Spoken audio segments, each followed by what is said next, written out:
3, 2, 1. Get me out of here. That was a quote from Project Hail Mary. He said that, actually.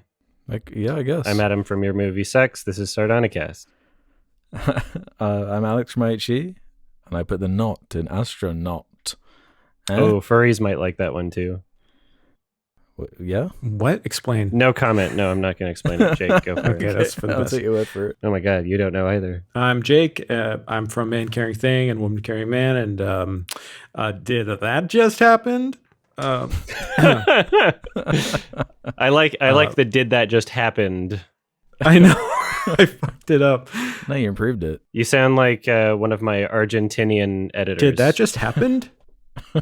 Which is from the movie Did That Just Happen? No. What is it? I keep forgetting what it's called. It's okay. What happened was ... No, its actual title seems wrong. What I meant was is the full title. County Out is the subtitle. Yeah. Hi guys, how you doing? Not doing too bad. Yeah, decent. Okay. Yeah. A little bit decent. Had a pretty good couple of weeks. I mean, it like flew by because I've been mostly just working my fucking ass off, but I've been forcing myself to take some time off as well.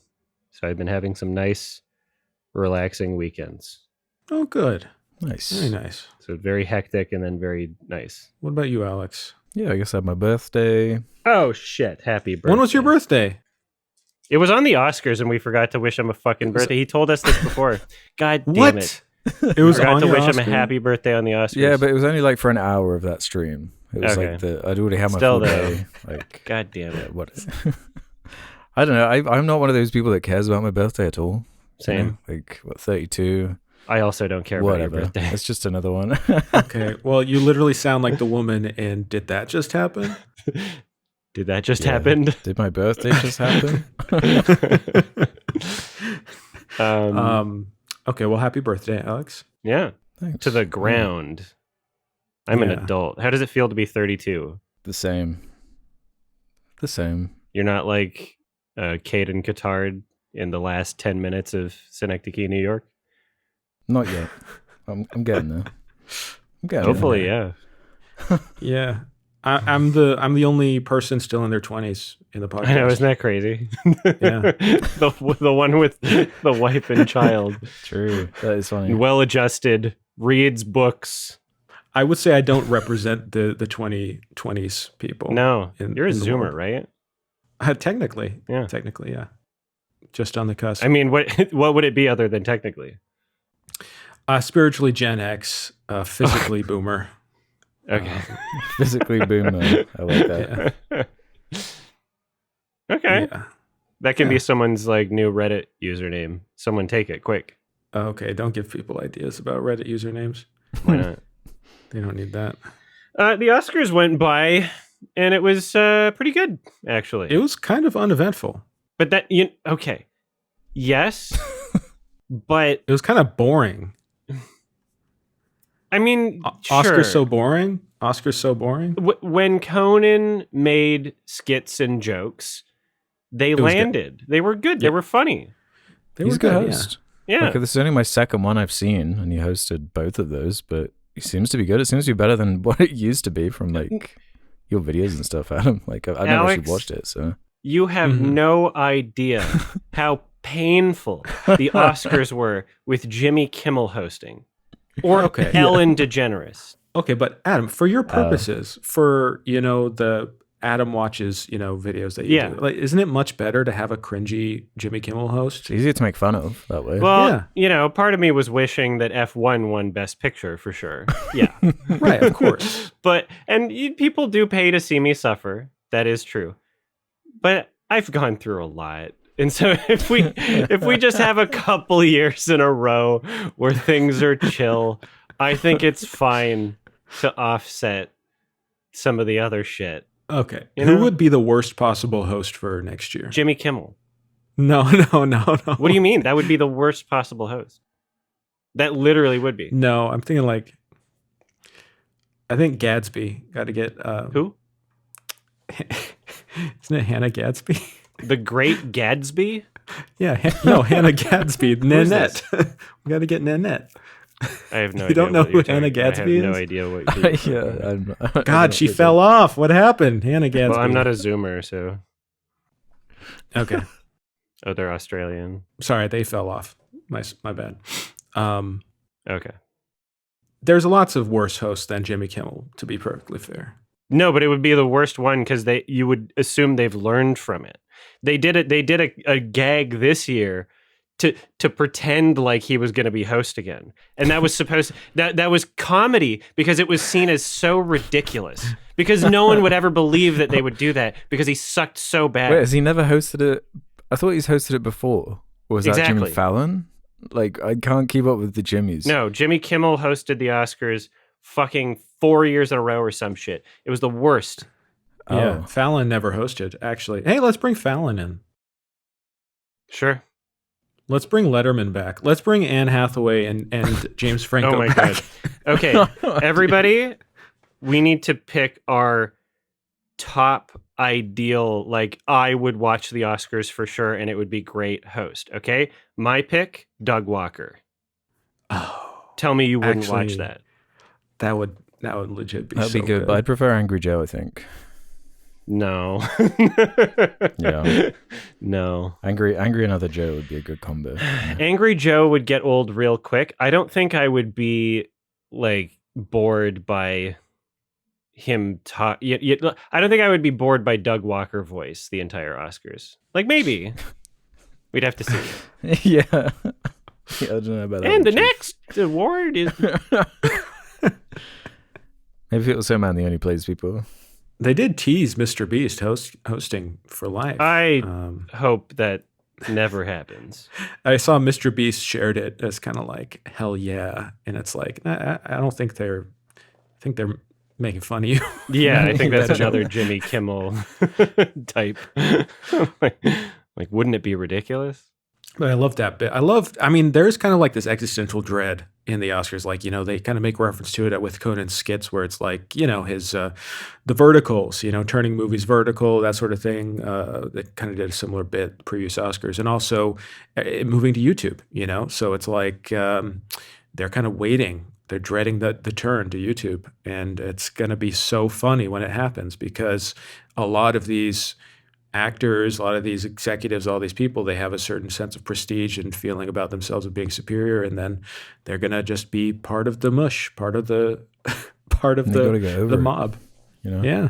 Way more people are going to see it. If the goal is to have people watch your fucking show, YouTube, adore. I've been saying this for years. Like they're finally doing it. Adore. It's just, that's how you get people to watch it. And honestly, as much as I'm sure industry would like, if we were to gravitate away from cable television anyway, I'm sure there's some in the industry that would prefer it to be hosted on something like Netflix. But we've already seen how those platforms handle something like a fucking boxing match, right? They just crash. Like for some reason, they just don't have the infrastructure in place for for that many people to be watching the same thing at the same time. Whereas, like, I don't know. My understanding is that YouTube does, right? Like YouTube already, like the Game Awards don't fuck up in terms of like the bit rate and the website crashing and shit. Is my understanding. Maybe this will test it. Yeah, I imagine it'll work better. I mean, we'll see. I mean, the thing is, the viewership was down significantly this year, which isn't that surprising. But it's like the lowest it's been since COVID era. Wow, really? It's cable. It's gonna keep going down. Nobody cares. Yeah. Yeah, and I thought it would be up because it seemed like there was more, people were more into the movies this year. Like Anora was kind of a slow year in general. Like the front runners were like The Brutalist and Anora, and they weren't exactly huge crowd pleasers. The front runners this year were like One Battle After Another and Sinners, which is huge. So I thought there'd be a little more interest maybe, but I'm starting to realize like people just aren't really that interested in it as a form of like competition and like the awards and who's going to win or whatever, because people feel like it's kind of bought and paid for, which it is. So, Yeah. To a large degree, yes. That was the cringiest stuff, right? and then who are you going to see? Yeah, you watch the Oscars to be like, hey, there's Jack Nicholson, there's Meryl Streep in the crowd, big movie stars. Now you watch it and it's like, hey, it's young Sheldon. Like I don't even know who's in the crowd. Markiplier was in the back. They didn't even show should have had him. Markiplier. Yeah, should have had him up front. Views would have gone way up. Just Honestly, put him yeah. front seat next to Timmy, and he could just like stare at Timothy Chalamet every time there was a fucking ballet and opera joke. Yeah. It's I mean, like people like drama, and so Mhm. most of the conversation around the Oscars was like this narrative that people created about how like Michael B. Jordan versus Tim Cham was like some sort of race war or something. Like I don't know. Like they made performances in movies. Yeah, I don't think know. the whole thing about Timothy Chalamet, that was the biggest drama, and they were trying to turn it into Amelia Perez. No one's going to Exactly. be Amelia Perez again. That was the most beautiful. Stars like, aligned for that one. Yeah, we have to praise Amelia Perez. that was for great drama making for the great- Oscars. It was crazy. Great drama. You're saying Amelia Perez was a great drama. Quote Jake. You know what? Yeah, fuck it. I don't care. Hell yeah. I had to lie last year. I was lying all about. I was like, "Oh, this movie's kind of lame," and I was like secretly watching it every night. I think most people tuned into the Oscars last year for Nickel Boys. You think? I think that's what. I think right. more Train Dreams segments could have Oh, been. Twain Dweens. We needed more Twain Dreams. I'm glad I wasn't the only person saying it that night. That's crazy. Mm-hmm. No, but I had a great time hanging out with you guys, watching the Oscars, and with Luis and with Aoife and everyone. It was really nice. Hell yeah. Hell yeah. No, It that was a was fun that was stream. awesome. And Gael, of course. Yes. Yeah, you're right that it was less eventful and less rage-inducing. But I got to hang out with people I love, and I was comfy for just 3 hours of my day. That always helps. Yeah. My So- biggest like takeaway as a show was more just like the cringiest, like most dated part of the presenters of the actual awards. Like, you know, when Chris Evans and RDJ came out, that my was like God. painful. Or the bridesmaids kind of reunion bit where it's like That was putting minutes and minutes into these like Yeah. lame gags while you're cutting off like the actual award winners. Oh, yeah. during their speeches. You Like, don't I have feel time like to it should be talk. the other way around. Yeah, Exactly. yeah. So that hero worship, the celeb worship stuff, that's lame. Ooh, that would be so funny if they played off and cut off the presenters. Yeah, that would be way funnier. Yeah. Well, they kind of tried to with Adrian Brody, right? Well, that was part of the bit. Yeah, that was the gag. That was pretty funny. It was, you know. well, it was acknowledging something that everyone was thinking. Yeah. I mean, there were some pretty funny moments, like when Kieran Culkin presented supporting actor to Sean Penn. And he's like, Yeah. okay, well, Sean Penn couldn't be here or didn't want to, so I'll accept it on his behalf.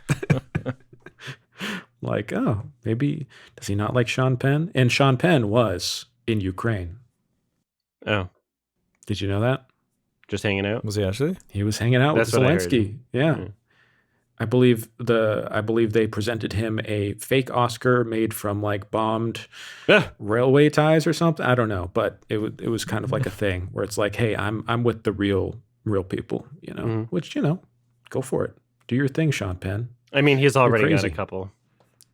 He's got a couple. Yeah. Yeah. He doesn't really. How many? There's not many actors with three Oscars for acting. It's crazy. I mean, he was the best performance of this year, in my opinion. So, or 2025. He was good. I mean, I Out would of the have nominees, liked Delroy to win it, but Do you think Delroy Lindo was the better performance? you know, it's hard to say what's better. Okay. Sean Penn was the most. It stood out the most. It was the most weird and unusual, and the fact that it worked at all, that was he Yeah, could be yeah. menacing and funny, Yeah. was like really unique. And he's a huge part of that movie. But Delroy Lindo is kind of one of those that's like, hey, he's been deserving for a long time, and he had a really standout performance, and I really like his performance in Sinners. So Yeah. um, I'm just I feel that same feel of someone deserving for a long time and finally being recognized. But as an autist, probably, I feel like Why do you have to say probably? Well, because I have to be specific about it because I probably have autism, right?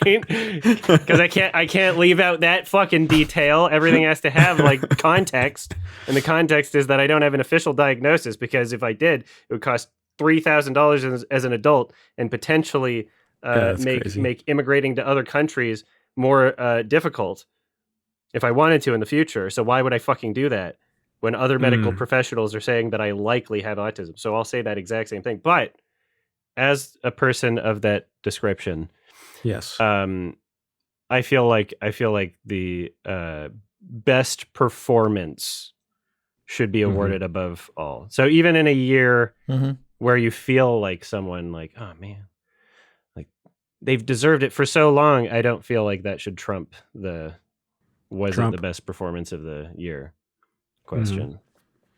Yeah.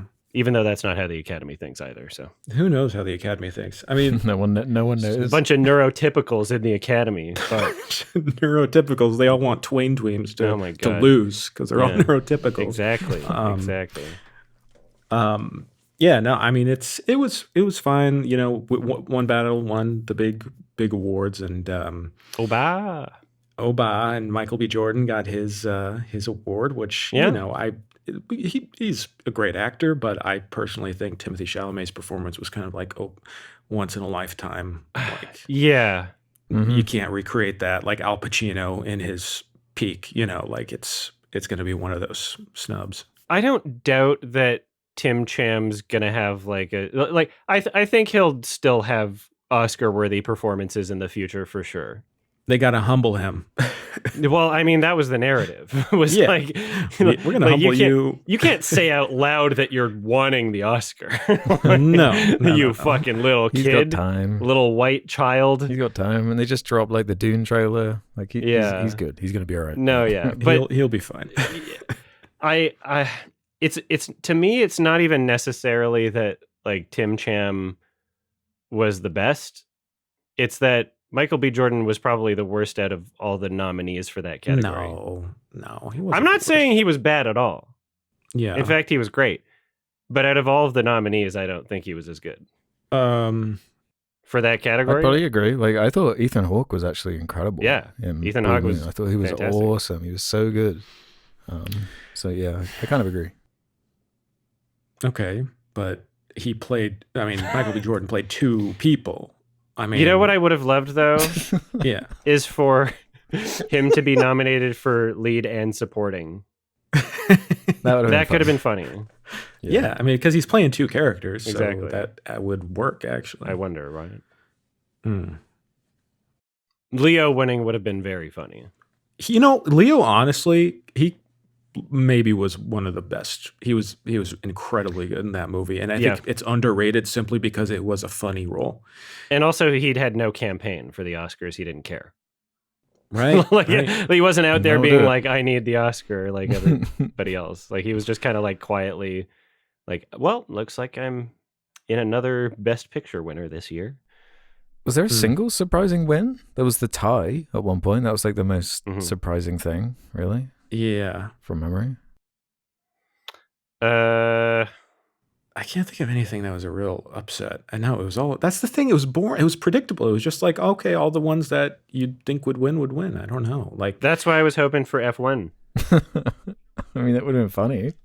You know, I feel like the Oscars are becoming more diverse, and it's a wider body of voters. So it's more like of like a broader consensus. Whereas I feel like in the older times, which it's better now. It's actually much better now, the movies they're voting for and that are winning. So I'm not complaining about that at all. There's been a lot of improvements, yeah.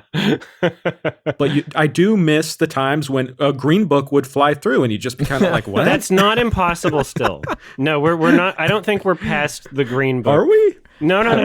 I miss the days of Green Book winning. Am I nostalgic for Green Book? No, we're not past that.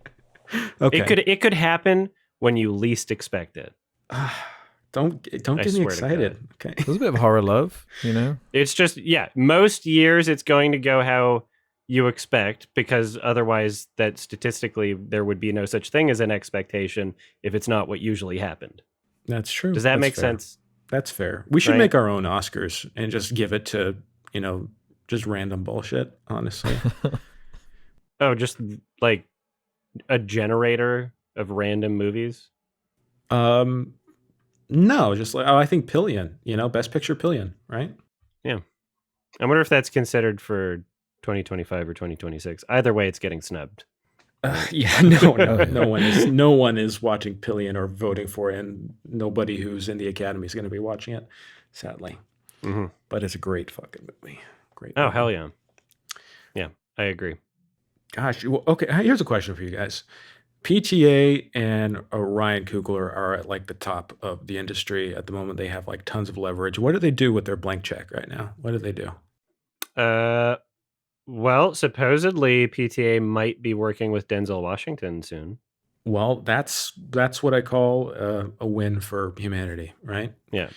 It's unconfirmed, but there's reasons to believe it might be happening. Isn't Coogler like remaking the X-Files or something? That was Okay. Jordan Peele. Wait, no, that was the Twilight Zone also. Maybe you're correct. Never mind. But here's the thing with I got Ryan confused. Coogler is that his next movie is, you know what it is, right? How to twain No. your dweens. It's Black Panther 3. Of course. Really? Oh. Yeah, he's Yeah. doing Black Panther 3. So it's like, and Yay. I understand they're probably paying him a shit ton of money, and it's like, who can blame him? And also he started, with Black Panther, so it like makes sense. But still, it's like kind of like you'd think, I don't know. I don't think he's know. ever going back to Fruitvale Station, Coogler. No, I don't think so. I don't think I that don't was think his so. interest. That was his, in. Maybe he just doesn't care that much. I don't know. I would just like him to be done with the Marvel world, personally. I feel like it's just That's Yeah. a big he doesn't ask. need to be in Because there. outside of Sinners, it was just Black Panther, then Wakanda Forever. And that's like years and years of his filmography right there. And Creed, yeah. And Creed. Yeah, Creed in was decent. 2015. Creed was Yeah. good. Creed was not bad. What? Oh, well, here there were some films that were nominated that didn't win anything. Oh, like what? Like Marty Supreme didn't win anything. Oh, right. Yeah. Well, Marty Supreme did not get, have very good PR for the past couple months. What else? What else got snubbed completely? There's actually a list of films that were nominated for Best Picture, but won 0 awards. And I'm looking for this list, and I don't. The Secret Agent, probably, right? I don't think. Yeah, I don't think that won anything. Yeah, I didn't get anything. It's too Which is bad. It was good. Fine. I mean, yeah, but it's like I don't know. It was all right. Frankenstein did pretty well in the technical awards. Yeah. There was something else that also. Whatever. I'm not going to be able to find this right now because I guess it was just a fucking thing I saw on Twitter or Reddit, and I don't know how to search for it right now. But yeah, that doesn't mean a movie's bad. Obviously, Tar won 0. I love Tar. People still talk about Tar. It's like culturally relevant. Whenever someone shares like a clip of Kevin Spacey tap dancing in Israel, people mention Tar. Are you just seeing lots of Kevin Spacey tap dancing in Israel clips? Is that a common thing? I've seen the exact same joke. Yeah. It's a fascinating clip, though. I haven't seen Tar. I haven't watched it. What the fuck? Yeah, I Oh know. my God. Have you seen a single film from Todd Field? No, I don't Oh think. my I God. want to see Sexy Beast. No, that's not Todd Field. That's Zone of Interest guy. They're both in the same vein, and I do not disrespect that. Oh, confusion Jonathan at all. Glazer. That's Yeah. Jonathan Glazer. Yeah, Oh, Glaze right, Me right, right. Daddy. We got a similar vibe, I guess. Yeah. Yeah. Todd Field. No. Well, similar vibe because they both just produce masterpieces and make a movie once every like 10 Far years. apart. Yeah, yeah. It's just like really, really good track record, but not frequent. And like in the same generation of filmmakers too, kind of. So yeah, that confusion is very, very understandable. There's one Todd Field film I haven't seen, and it's Little Children, but the two others that I've seen are both like 9 and 10 out of 10 movies. So like they're Okay. incredible. Tar's fucking incredible. It's way up my alley. I'm curious what you would think of it. Actually, I think you would enjoy it. I'm sure I would. I definitely want to see it. It's just one of those things where I wasn't like seeking out Oscar movies at the time. Just wasn't really. Oh. Yeah, that's more of a recent thing. Well, I was seeking out because people said I would enjoy it. I don't seek out enjoyment, right? I have to work. No, yeah, exactly. I don't do enjoyment. That's why I'm going to be watching Devil Wears Prada 2 opening night. I'm going to enjoy that. I'm enjoying that. I'm thinking, are there any specific movies you guys are especially looking forward to coming out this year? Because I feel pretty optimistic about the movies this year. I think we're going to be having a good Oscars discussion this time next year. I am so looking forward to figuring out whatever the fuck the new Iñárritu film is, like Digger. With Tom Cruise. Yeah, I know. Mm-hmm. Like, what the hell is that going to be? Oh, Whatever it is, it's going to be interesting. yeah. Like Tom Cruise. That's true. With a shovel. That's all we know. He digs. He digs. Bro's digging. He's digging. He's busy. No, yeah, there's tons of things to look forward to in every year of film. You just got to be aware. I think it's going to be a big summer. We got The Odyssey and that's a big one. I want to see how that comes together. Spider-Man. Oh. We got Disclosure Day, Spielberg, back with the aliens. I mean, yeah, I'll watch it. Not expecting it to be good.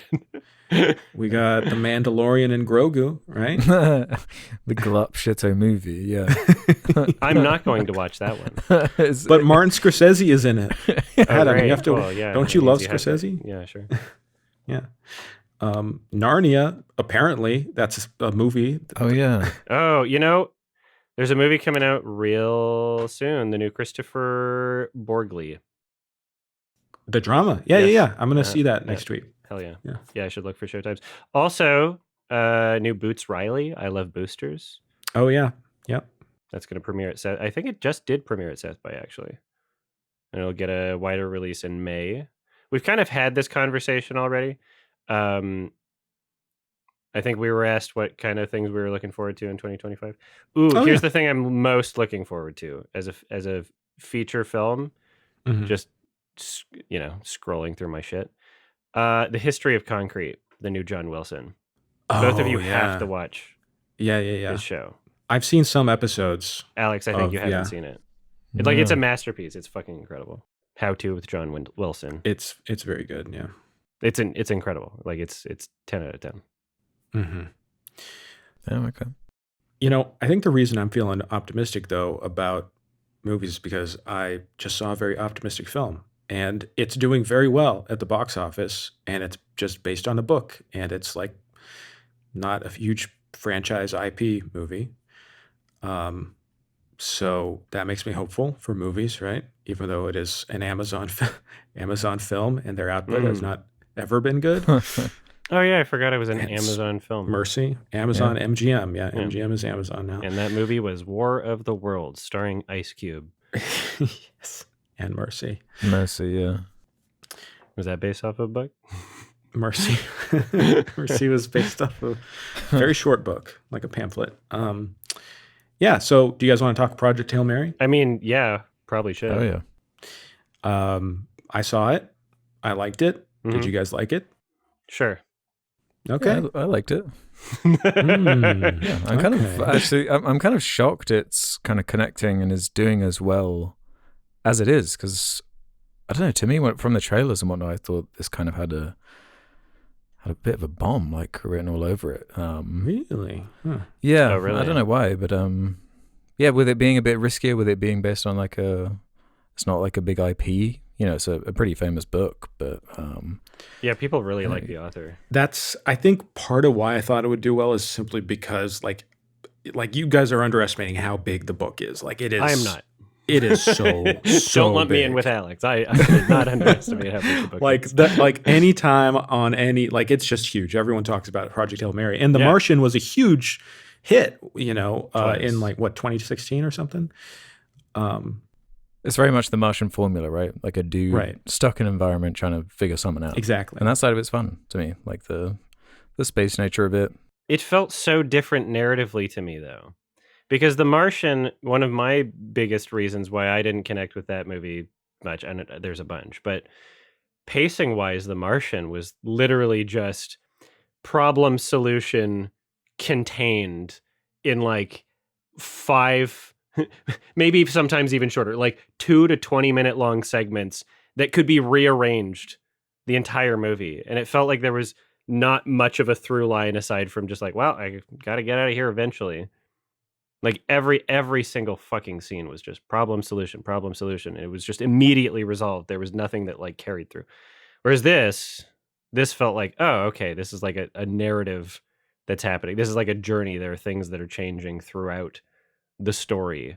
Even though it's not like a perfect story or anything, it felt so distinct while still having basically the same premise. It was kind of like Sunshine meets The Martian meets Interstellar meets one other thing. E.T. Arrival as well.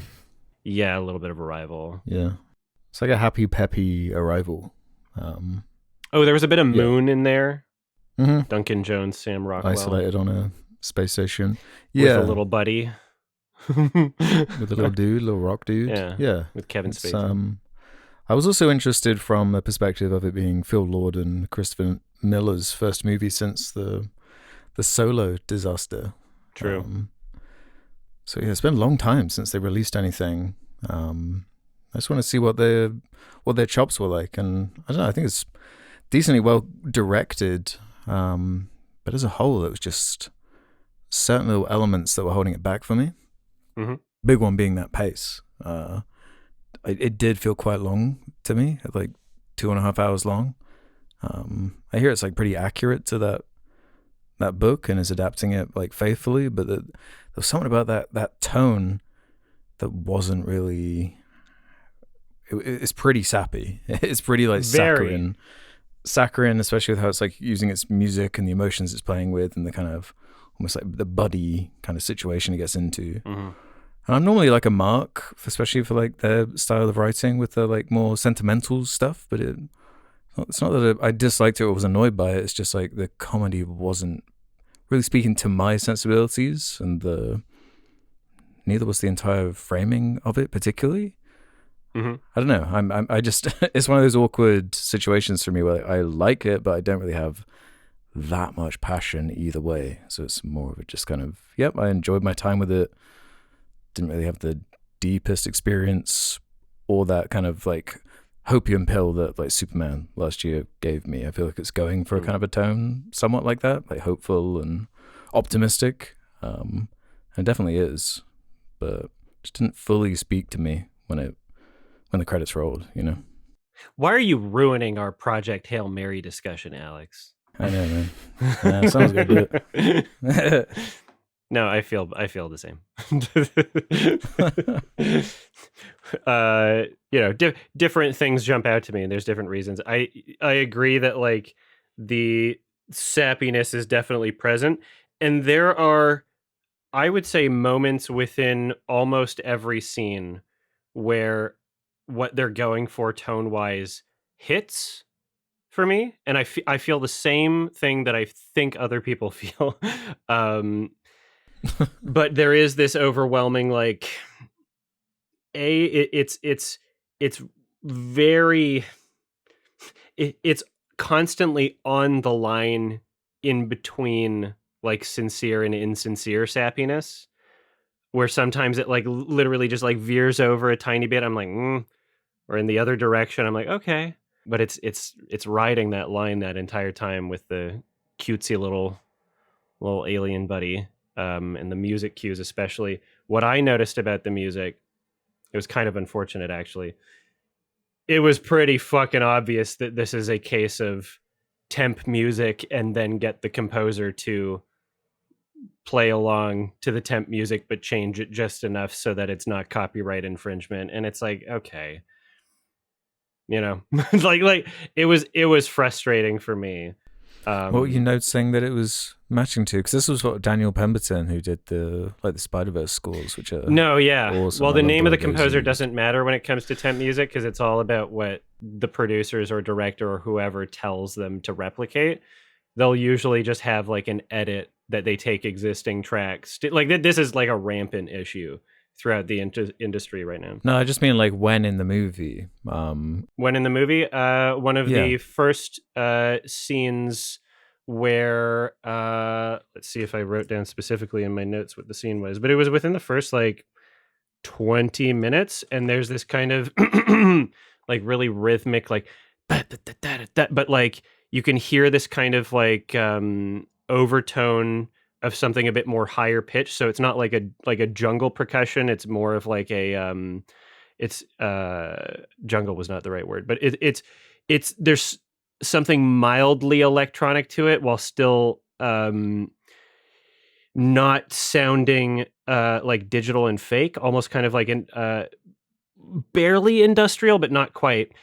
And the tone and rhythm and overall like sound scape of it was very, very, very, very similar to one of the tracks in the Sunshine soundtrack. Not the track, not Adagio in D minor, but one of them that starts out with the da, da, da, da, da, where it's literally just rhythmic. And then, once the instruments come in both tracks, the instruments are unique.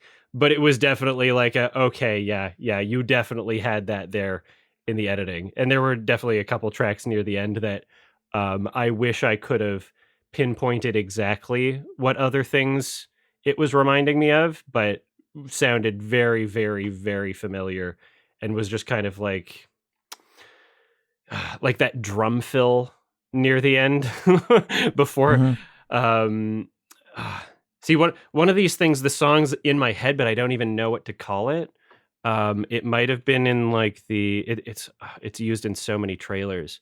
Was it first used in the like Spike Lee Where the Wild Things Are trailer? I'm not sure, but there's one that uses like exact same drum fill, then exact same tone after. Like it was happening enough times in the movie where I'm like it was really obvious to me. And it's not going to be obvious to most people, it's a me problem, but I don't like when I can tell that that's happening is my experience. Yeah, I guess I was more bothered by just how the score was used during the sappier scenes, where I felt like it didn't need it for a lot of the more emotional scenes. I felt like had enough going on with the performances or the framing or the environment anyway. So just, I don't know, some of those emphasizing sappy, sad uses were kind of bothersome. But when the score was used during some of the more like tension filled or like action or there's some fun like montages that kind of worked and were like cute and fun and go into the like solving problem thing. It's like a nice kind of quirky way of communicating this information, just like the majority of the movie. It's kind of like a bottle iron lung type situation. Like, let's just figure this out and make it fun and kind of breezy and go against that, everyone knows it's about like an alien, right? Like it's in the trailers. Like I don't know how you'd talk around that necessarily, but because I was kind of surprised they showed that in the trailers at all. But it's like a big part of the movie. It would have been a better reveal if they didn't. Yeah, but also I get why they did it. It's just part of the marketing. Yeah, exactly. But yeah, the way they handle that is fun. Like to have a kind of more peaceful alien that like doesn't really have features. It is very similar to the framing of like an Arrival, but instead of it being like terrifying, it's a bit more like friendly and whimsical.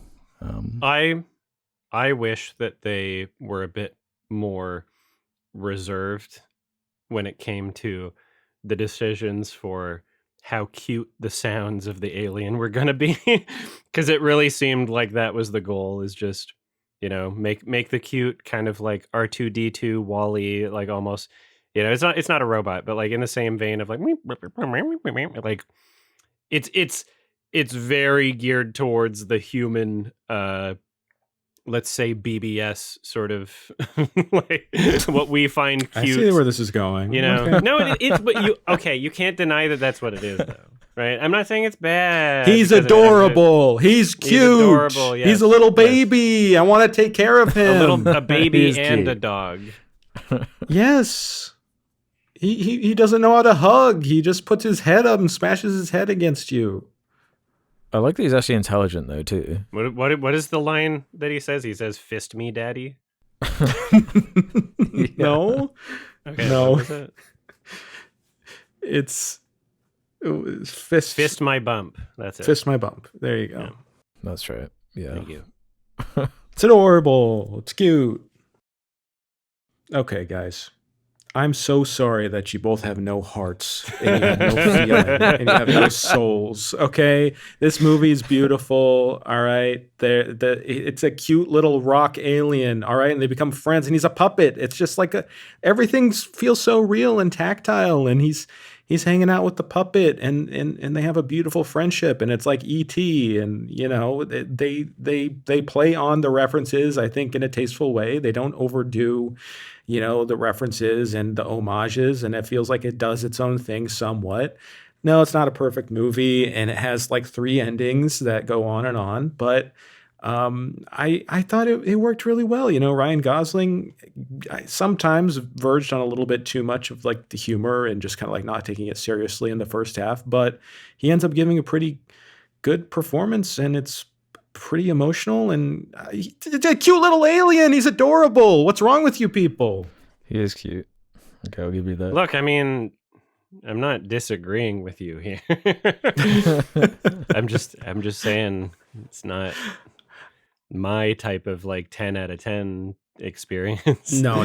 I know what you guys mean. I know what you guys mean. Like, yeah. I'm sure like if it hadn't worked on me as emotionally as well as it did, I would be noticing some other flaws and things I didn't particularly like about the structure or about like pushing the sentimentality. But I personally felt like it just wasn't pushed as hard as it could have, and it was always on that border of like being a little too much. But just personally for me, it didn't slip over the edge. And it kind of, once I realized it was kind of like an alien puppet movie, I was like, oh, yeah. Okay. It feels like a kid's movie or like a family movie. Oh, very much, yeah. And once I got into the mode of like, oh, it feels like an 80s E.T. ripoff. Like there were like Harry and the Hendersons or all these movies that you saw in the 80s and 90s that were trying to be like E.T. This movie is sort of like that, but with this added element of like incredible visuals. Like I was just stunned with the visual craft. Like everything feels incredibly tactile. The ship, the way the ship moves in space, I've never seen that like done before. It was really unique. The lighting in space, cool. I feel like it owes a huge debt to Interstellar. I think all sci-fi movies owe a huge debt to Interstellar in the way that spaceships are lit and space and framed, because it feels so real and like this harsh light, and it just the wonder and the creativity behind building this like alien ship and the world and how they're trying to communicate to each other. I just thought seeing the process, and like you said, Adam, it didn't feel like, okay, we solved one thing, now we move to the next thing and next thing. It feels like we're building towards some bigger emotional relationship, which is what the movie's about, the relationship between these two friends. Mm-hmm. And I thought that because like, yeah, although it may be an emotional, sappy, whatever movie playing on your emotions, it knows that it's that, and it's doing it so well, in my opinion. The craft, everything, it just builds really expertly that I was just like, you know what? I am being manipulated and I don't care. This is working. Mm-hmm. You know what I mean? It does do it well. And like I said, there are parts, there are moments in each scene where I'm like, oh, I get that emotion and I feel it. But I wish it just carried for more of the experience for me. And that's not necessarily the fault of the movie. It's, the combination of the movie and my experience and yada, yada, yada. But if one doesn't feel those same feelings, it's not as if there's nothing else to appreciate in the film from like a filmmaking standpoint. But as Alex mentioned, it does feel very long. Like it feels like 30 minutes could have been cut and it would have been like perfect. That's my thing. It ends like 3 times. 20 to 30 minutes, Yeah. Especially when I look up like Arrival, it's under like 2 hours for how much that film achieves. I don't know. Mm-hmm. I see this thing that people love like in there within this 2.5 hours. because it wasn't like a net loss for me. There were loads of scenes I really liked, or like as you're saying, like the use of space and some of the visual punchlines and like some of these sequences are really memorable and fun and cute. Like I don't need all my space movies to be like miserable existential like crisis movies. But I feel like for that kind of peppy tone it's going for, like it's just asking more for that runtime. And I don't know, how did you feel about that first act in particular, the way it was kind of paced and edited? Because I was finding it was kind of like just moving way too quick in a way that it was reminding me of the beginning of like Oppenheimer, you know, that style where these scenes are like super short and it's just like almost like a montage in and of itself, like the whole and the time going back and forth, structure of it. It was like really flying through it and wasn't really letting me absorb or sit in the environment too much, because it just felt like it had a lot of information to communicate, as well as cutting back and forth with like the whole framing of like it's a suicide mission, and you know the whole story, the backstory of like why he is there. I was like, wow, how did this teacher wind up on this mission, and why is he by himself? Yada yada yada. Mm-hmm. Yeah, no, I had some issues with the opening as well. I don't know if it was for the same reasons you're attributing, but it did take me like it did take me at least like 10 minutes to like start getting invested in what was happening. I was kind of like, oh, okay, being fed information, but not like connecting to it in an engagement kind of way.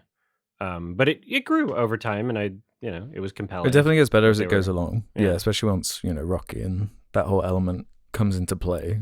That is a cool kind of unique idea, the like pacifist alien that wants to work with you, and it is fun like watching the communication interplay in the same way it is in Arrival for like similar reasons. It's just for kind of like comedy and a familial sincerity in a completely different way.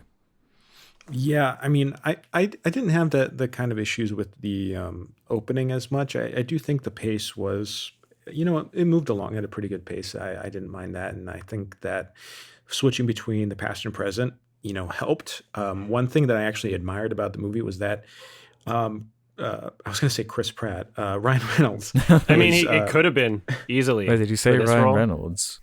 It would have been. Gosling. Oh, did I say Ryan Reynolds? Ryan Gosling. Did, Oh the Adam my Project. god. Yeah.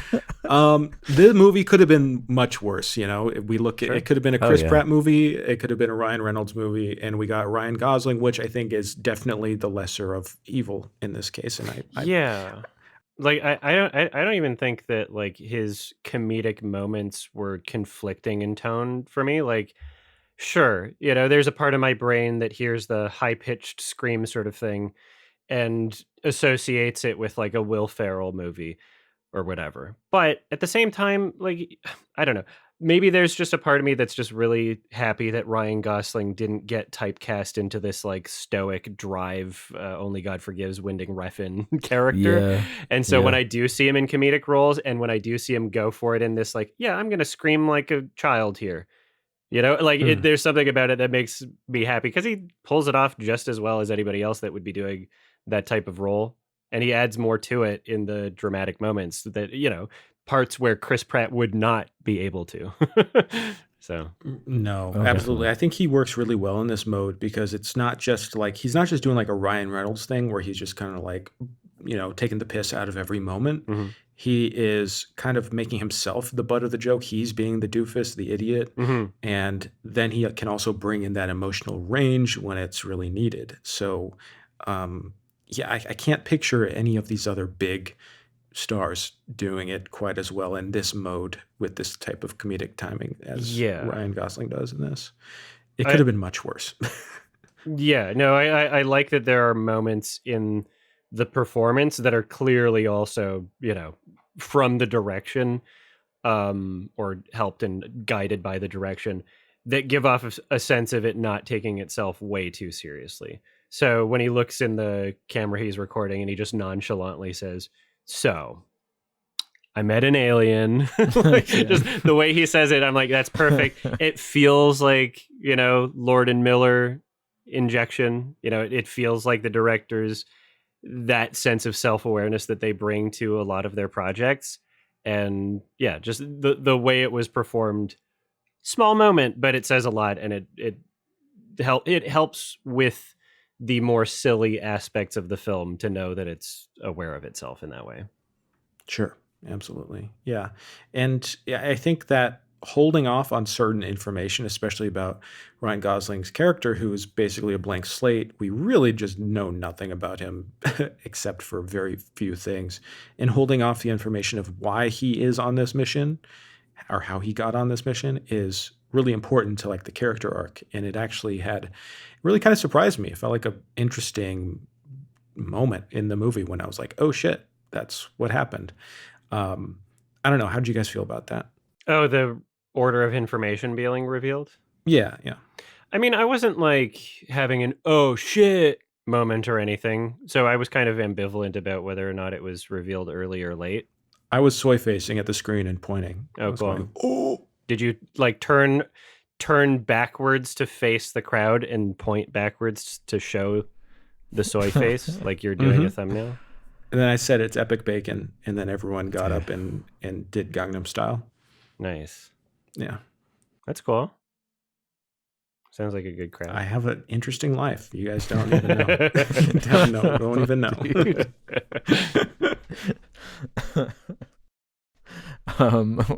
God, I was like so thrown off by that whole.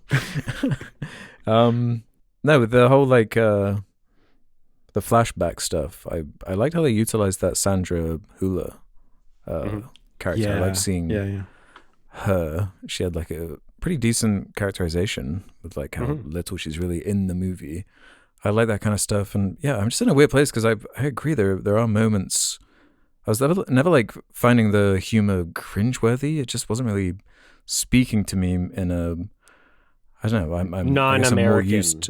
Non-American, but that's what's weird though. It's like it's literally what that is. like that. Like it doesn't really get more like American with the way they pulled off like the Lego movie, but the sappy stuff like really worked for me in that movie, as did the comedy. I don't know if it's just like the subject matter, or if there's something about it's because it's a satire. That space setting.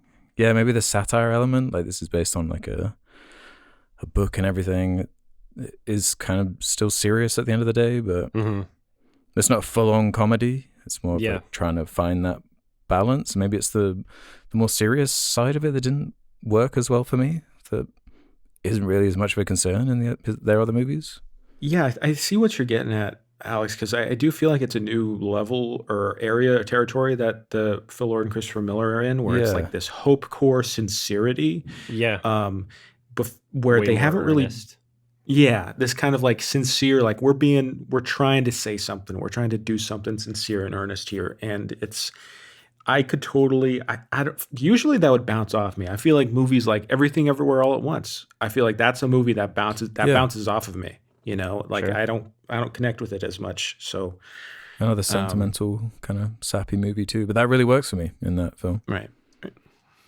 Yeah. I don't know what it is.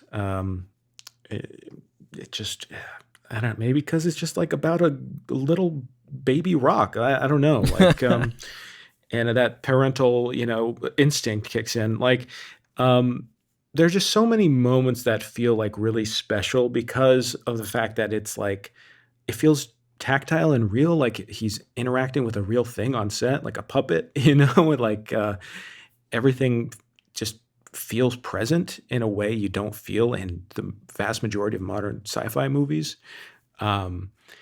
Maybe that's also what kind of got under my skin, where I was just watching it going like, I can just really admire like every frame in this movie. And on some level, I'm aware like, okay, this is a bit manipulative, and I know we're at this part of the movie where we have to get scared that something's going to happen, blah, blah, blah.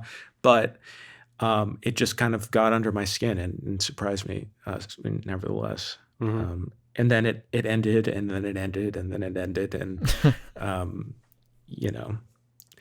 it could have been a bit more concise in that regard. But then again, I said the same thing on our own review on Woman Carrying Man, and then everyone was like, "Well, in the book, this actually gets explained." And I'm like, "Well, I understand it works." It could work well in the book, and these things are explained in the book, and it helps to have this. But I do feel like a couple of those beats could have been collapsed or condensed somewhat for the sake of having that emotional resolution, because at the end of it, it felt like we're given a little too much sweets. We have a little too much cake, and we're, you know, a little too much good stuff, personally. Yeah, that's a good way of putting it.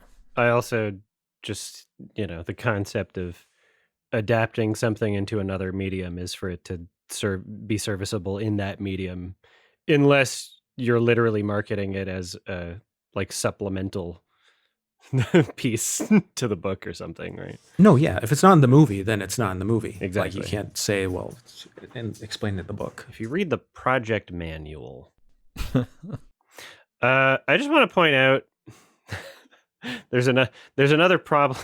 There's another weird thing that's like literally only going to bug me, is that like I've seen Ken Lung in enough things, the Asian male, to know that he doesn't talk like that, and so his exaggerated Asian accent, I don't know if it was that convincing to me, and I don't know if it's only because I've seen him in enough other things.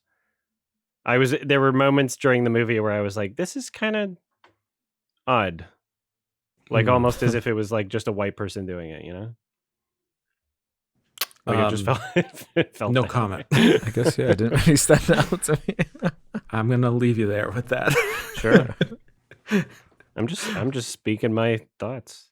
No, yeah. And I didn't know. I guess I didn't recognize the actor from other stuff. He's from Saw 1. He's the detective that's not Danny Glover. I thought he was Danny Glover. No. I think they should have had Danny Glover as the Chinese scientist. He was in Old. Yeah, I was going to say, I remember him in Old. He was in an episode, maybe 2 episodes, but particularly one episode of High Maintenance. Have you ever seen that show, High Maintenance? No. It's awesome. He's in Lost as well, right? Yeah, well, I'm not going to watch that, so. Yeah, I don't, but exactly. I've seen that one. Okay, well, anything else to say about this? Like, yeah, I agree the effects were great. I also found it very, very notable and admirable how the movement animation was handled, just conceptualized and brought to life. I think that those ideas for showing something in a way that feels weird enough to be kind of uncanny, but in the context of it being like a space thing, the uncanny is kind of what you want to do. Like it feels like it's going for like a bit more realism, but that's an assumption because I'm not a space expert. But like it works for what it's doing, and it's really admirable to see things that are kind of risk taking in a way. Yeah, and it still maintained. It was still very colorful and had like expressionistic moments that were nice, visually appealing, while still kind of getting this realistic aesthetic. Yeah, honestly, it does kind of feel like a risky, like, play outside of the popularity of that book. But even then, you still got to translate it and like take a swing at this conceit of like a guy and a rock monster kind of like becoming friends, and there isn't really like a mustache twirling villain or anything. It's just in space and just solving problems. Like, it's just like a good story with like 2 good characters at the heart of it. It just didn't go out of the bounds that I'm looking for, really, from what I'm looking for this kind of movie. Personally, a lot of good use of like rotation in the like cinematography. I thought that was cool and interesting, and a lot of good like sequences and kind of storyboarding and visual effects, like practical ones. And yeah, I was just thinking, would I rush back and see this? No, I don't really want to for a while. I'm never going to watch it again. Yeah, that's normally like a thing for me. And when I really should be like a mark for this. Like, I do love Lord and Miller, love like science fiction, so I don't know. For me, this would be like a strong 3-star with a like. I think that's about what this is to me. But I want to support it and go out there. I saw it on IMAX, and yeah, just wish I had more passion. Cool. Yeah, I'm never going to watch it again, but it was good. I'm glad I watched it in the theater. I went by myself, and It was an enjoyable experience. Did feel a little long for what it was, but you know, I held my pee. I made it to the end. Some sappiness tugged at my heartstrings at a couple moments. Also made my eyes roll.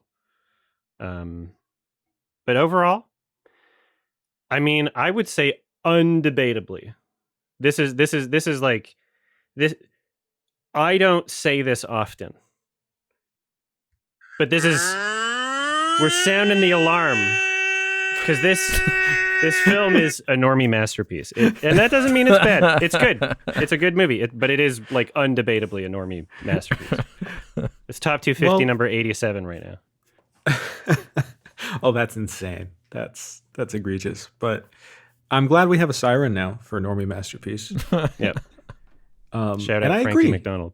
I agree with you guys. It's an adorable film. It kind of left my brain shortly after watching it, but it is a sweet, sentimental movie about how the power of friendship will solve climate change, and we'll just figure it out, guys. Don't worry about it. We'll find something. Oh yeah.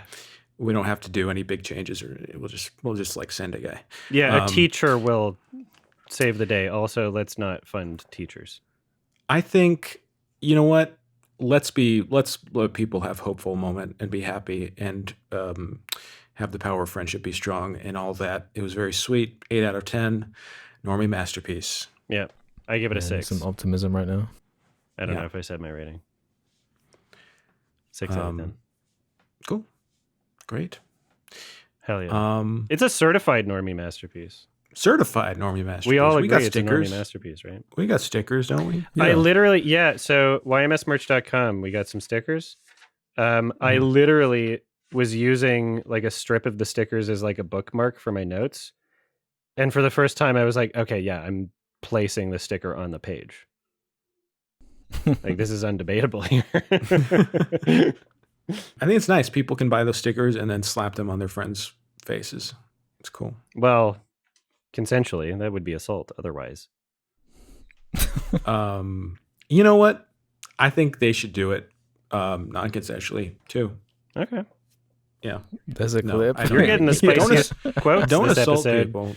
Okay, don't assault people. Don't assault people. I'm on the fumes. I'm on the high fumes of Project Hail Mary. I'm like, okay. Anyways, guys, we should move on. All right. We all watched. That just happened. And that just happened. It's called What Happened Was ... 1994. Tom Noonan directed R.I.P. and starred. Rest in peace. He passed away recently, and he was not in memoriam in the Oscars, and they did an extra long one. They did this year. It was, yeah. So, like, let's see. That's if I look up Tom Noonan, what day did he? They needed to give Barbara Streisand some time to riff. You know, she was riffing on Robert Redford. So he died a full month before the Oscars. So I feel like they had time to include it. Yeah. No, it was kind of a strange in memoriam because there were some like really weird, crazy deaths, Rob Reiner and stuff. But then, did you guys see Jane Fonda says that Barbara Streisand didn't deserve to do the Robert Redford in memoriam segment because she did more movies with him? Okay. That's she literally was like, I should have done that. That was not, she shouldn't have done that. I'm on Jane Fonda's side. Sure. This film, the reason why it was on my radar is because I'm obsessed with Charlie Kaufman, and I know that this film meant a lot to him. Tom Noonan wound up starring as Sammy in Synecdoche, New York, and also as most voices in Anomalisa. Yes. This film is an adaptation of Tom Noonan's original stage play of the same name, which makes sense. It is a very like theatrical type movie, very stage play type film, single location conversation. But what was interesting to note about it for me was the cinematography was really interesting. Like I found the visual style of it to use a lot within the limited space, do a lot, communicate a lot of motivated filmmaking, and overall, I found this to be very enjoyable. What did you think? Alex, go ahead. It definitely seemed like Charlie Kaufman's like favorite movie. Mhm. Like it definitely makes sense that he would like this small, intimate, really awkward, like kind of date movie, really. Like the most awkward like date movie ever. But yeah, I agree. The kind of bookended sequences of like getting into the scenes and setting that production design with these like really blue sets that are lit in a really interesting way, and just focusing on these two lead characters that it's only just like it's one evening, it's one instance of these two interacting, who are like workmates as well, to add to the kind of awkward nature of this date and where it goes. But yeah, it's funny, it's dramatic, and reveals a lot about them as characters by the time this brief 90 minutes is over. But I don't know, so it didn't fully speak to me. I enjoyed my time with it. Didn't leave like the deepest hooks in me, but I thought this was like a solid little drama, awkward and realistic. And some of the more spoilery stuff towards the end on like a character level, some of the weirder stuff too, the more like surrealist stuff was kind of interesting to me. But what about you, Jake? Oh, I really loved this. I'm so happy that I watched it. I'd never even heard of it until you recommended it, Adam. And yeah, it was painful. It was like painful to watch. It was like incredibly cringy. It just like and it kind of provoked a fight or flight response in me, where it's just like, oh, this very attractive woman is like flirting with this guy, and he's just like, hey, I've been recording our coworkers, and I'm writing a book about how lawyers are parasites. It was like, oh my God, it's so hard to watch. Like, this guy is insufferable. And then we learn a little more about her too, and it's kind of like she's sort of crazy. Like I just loved the weird turns it took that were really unexpected, and I loved the cinematography. It looks incredible. Oh, yeah. It has this great kind of pace where it's just unfolding and you don't really know where it's heading. So while painful and uncomfortable, I was worried. I was worried that it was going to go into kind of a glib, like it definitely could have gone into like a glib, like mocking joke of these people, and just kind of like, all these, isn't this guy a loser? Like, don't these people suck? Aren't they lame or whatever? And it avoids that trap. It could have gone into like a joke territory, and instead it became a very sincere, heartfelt, like very moving little piece about like being lonely and trying to find human connection. And I totally get why someone like Charlie Kaufman would really love this movie. It feels like the exact type of themes that he's constantly returning to in his work, just like trying to find ways to authentically connect to people and feeling so completely broken, like you can't, or it's impossible, yet it's right there in front of you. It's like you're just denying yourself. So I absolutely loved it. It wasn't something that was like revelatory to me, and I feel like it could have done, maybe a little bit more. It did ultimately feel like, this is something adapted from theater, like definitely. But I also don't really mind that in movies. I love, one of my favorite movies is My Dinner with Andre. So it's like, I'm happy. I really liked it, and I think people should check it out. No, yeah, there's as a obsessed person with hyperfixations, there are specific moments and lines that really stood out to me as being like, okay, yeah, this is a moment that Charlie saw, and it resonated with him in a way where it not only influenced his work, but likely influenced the trajectory of his life and his like relationship with his work even. I guess we're just going to talk spoilers. How can you really spoil this movie? Right. Everybody check it out. But there's like there's within Tom Noonan's monologue at the end, he's talking about wanting to produce art, but like time slipping away, and always feeling like he has to catch up, and kind of just being this this lie of a person that has to like pretend to be someone else to like exist on a date. Like a lot of that stuff is in Synecdoche, New York. Yeah. Well, I love that whole reveal with him, with him constantly doodling away in that little pocketbook, in that notebook. Yeah. And like where that goes and what that reveals about him as a character. Like that whole rant towards the end, as you're saying, where it's like, I'm not even writing, I don't have a publisher. I was like, oh, right, yeah, so you have just been putting on this facade. I thought that made him way more interesting as a character and a person, especially like the way he would deliver information is always like so awkwardly like timed in when they're like interacting, like oh my towards God. the end where he's like missing all the signals basically, and like when he finally figures it out, it's like so like it's too late, like the moment's passed. It's so, was like, this a fucking date? Awkward. Yeah, exactly. Like he's just so like in his own world. So that like kind of tragic moment where it settles in his head like, oh shit, I just missed out, didn't I? Like a chance at connection right here. Oops. Yeah, the kind of dark comedy of that is enjoyable in a sick way. And also, like, I feel like this is a movie that I'm going to get more out of the more times I watch it, too. Like, there's something really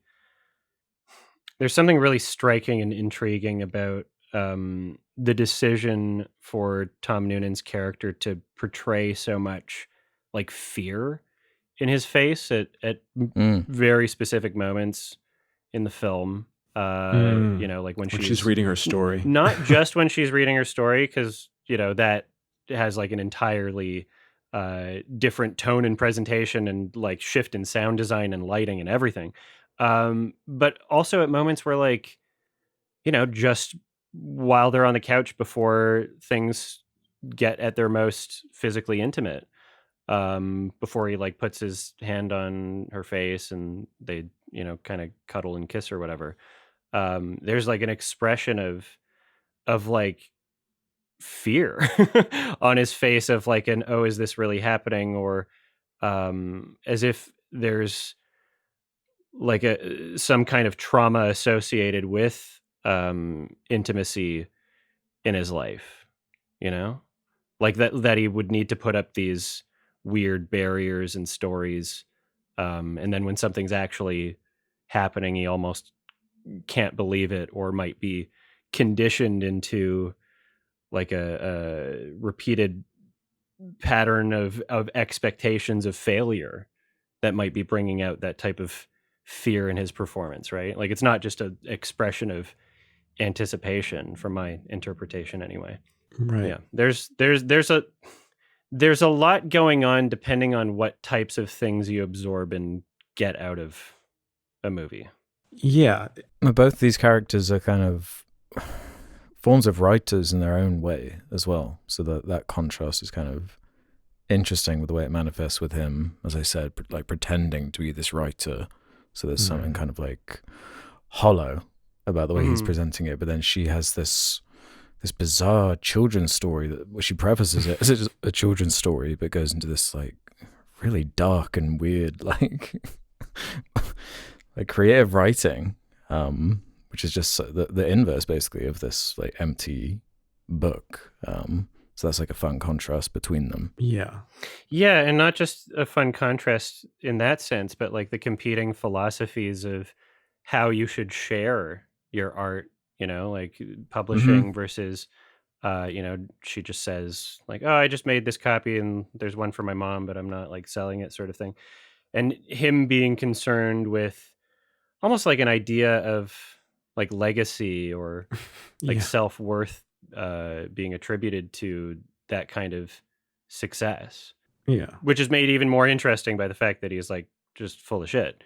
But still, those competing philosophies exist and get to kind of battle in the film, and hopefully, spark something in the mind of someone watching, and get them to think about what they want to do with their life and how soon and how much it means to them.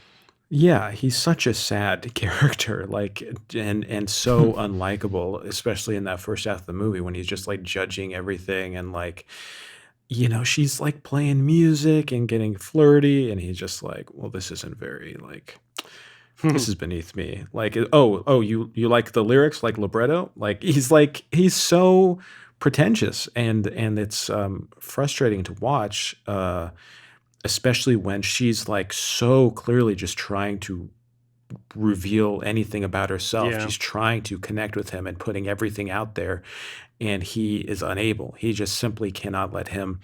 And then she's also gets to a point where it's like she has that nervous desperation where it's like that clashing personality where someone is so like closed up and caged in with someone who is just desperately trying to get approval, and it's so hard to watch and uncomfortable, but they perform it so well. And I was afraid what I was afraid of that would happen would be like a glib joke turn of events where when she's reading her story you start to get a sense of like, wait, is he in danger? Like she's what's going on here? And it's really fascinating that I was like, and then she has the knife and she's like, what? She's getting kind of hysterical. And you're going like, wait a second, is he going to get murdered? Is that how this is going to end? And it's just going to be like, dating sucks kind of movie. No. I mean, that would kind of thematically point towards like, the concept of fear of intimacy. Right. I mean, it would work, but it would be, in my mind, like just way less memorable. I mean, as it is, it would, is what I'm saying. Like those things, even without going into the exaggerated version of that, the fact that it's like hinting at those things, I feel connects with that as a concept. Right. There's like there's this threat, this sense of like, we're hitting a fever pitch. And then when she breaks down, then he finally has his monologue. It's just so like devastatingly sad and so well done. And his inability then to just like walk out the door, and he's just like, hey, let's set up another date. Come on, let's do it. Yeah. Like, wait a second, there's human connection here. I just opened, like, there's something really special here. And have I totally blown it? And she's just like, just ask me again later, like, yeah, the moment's gone, the moment's passed. Yeah, no, that's a good place to end it. Yeah. But also like how they accentuate that with the see you at work line as well. So it's so like, it's like such a cringy gut punch, like just to imagine. Now they've got to like look at each other in a completely different context. It's just, I love that point of ending it. And also to add to, not only like their performances, but what the characters are going through. The way that she keeps going back to the alcohol, and you can see very much in this consistent sense of continuity with the characters' performances. She, in particular, is getting more loose as the night goes on, because she wants to, right? She wants to have herself and him open up more. But the performance of her intoxication, her sobriety or lack thereof, is really, really consistent, and like there's a nice sense of progression and continuity as it goes on, and it's performed it's really amazing well. Drunk acting. Yeah. It's so good. Yeah, it is. There's a nice escalation to it, and You really believe it. The pause that get more and more generous as the night goes on is funny to see them sipping away. Yeah, trying to address the like awkwardness or diffuse it in some way. Yeah, and the more you kind of think about it, like you retrospectively, like I've only seen it once, but like it kind of just adds this layer of desperation over the entire thing. The more clearly you understand where these characters are coming from and what they're doing here or what they're thinking. Even it's a very thoughtful film. And what I'm just noticing right now, is I was going to say, it's kind of like Linklater-y, This is a year before the Before trilogy started, also. So, like, Before Sunrise was 1995. This is 1994. Wow, that's interesting. You know, I feel like, I mean, obviously the 90s are great for like indie filmmaking and that whole indie boom. But I do feel like there's something really special where this movie clearly, like, because it is shot on film and you had to shoot on film, there's like a certain production value that is unmatched that you just can't approximate, in my opinion. Like you can with digital filmmaking, but there's simply something like missing when you have, like, I just kept thinking like, okay, yeah, this is shot on film. It's a low budget film, but the lighting, the composition, the way the camera moves so deliberately, it is so well composed and thought through. Like it's just incredibly deliberate, all these choices, and you have to make these choices so consciously because you're shooting on, you know, film, and if you go over, you're wasting your whole budget. So yeah, I just really appreciated the craft here, and it also helps, I'm sure, that it started out in as a play, and so these actors probably have been living in these performances and in this material for a long time. So you can have these really beautiful long takes play out. Just seeing them interact in the same frame, it's really an underrated part of like filmmaking of that a lot of times I feel like people dismiss as like, well, it's not very cinematic just seeing people talk, but it can be really uniquely special seeing time pass as these two characters sit next to each other, like letting the performances breathe. Like I really loved that.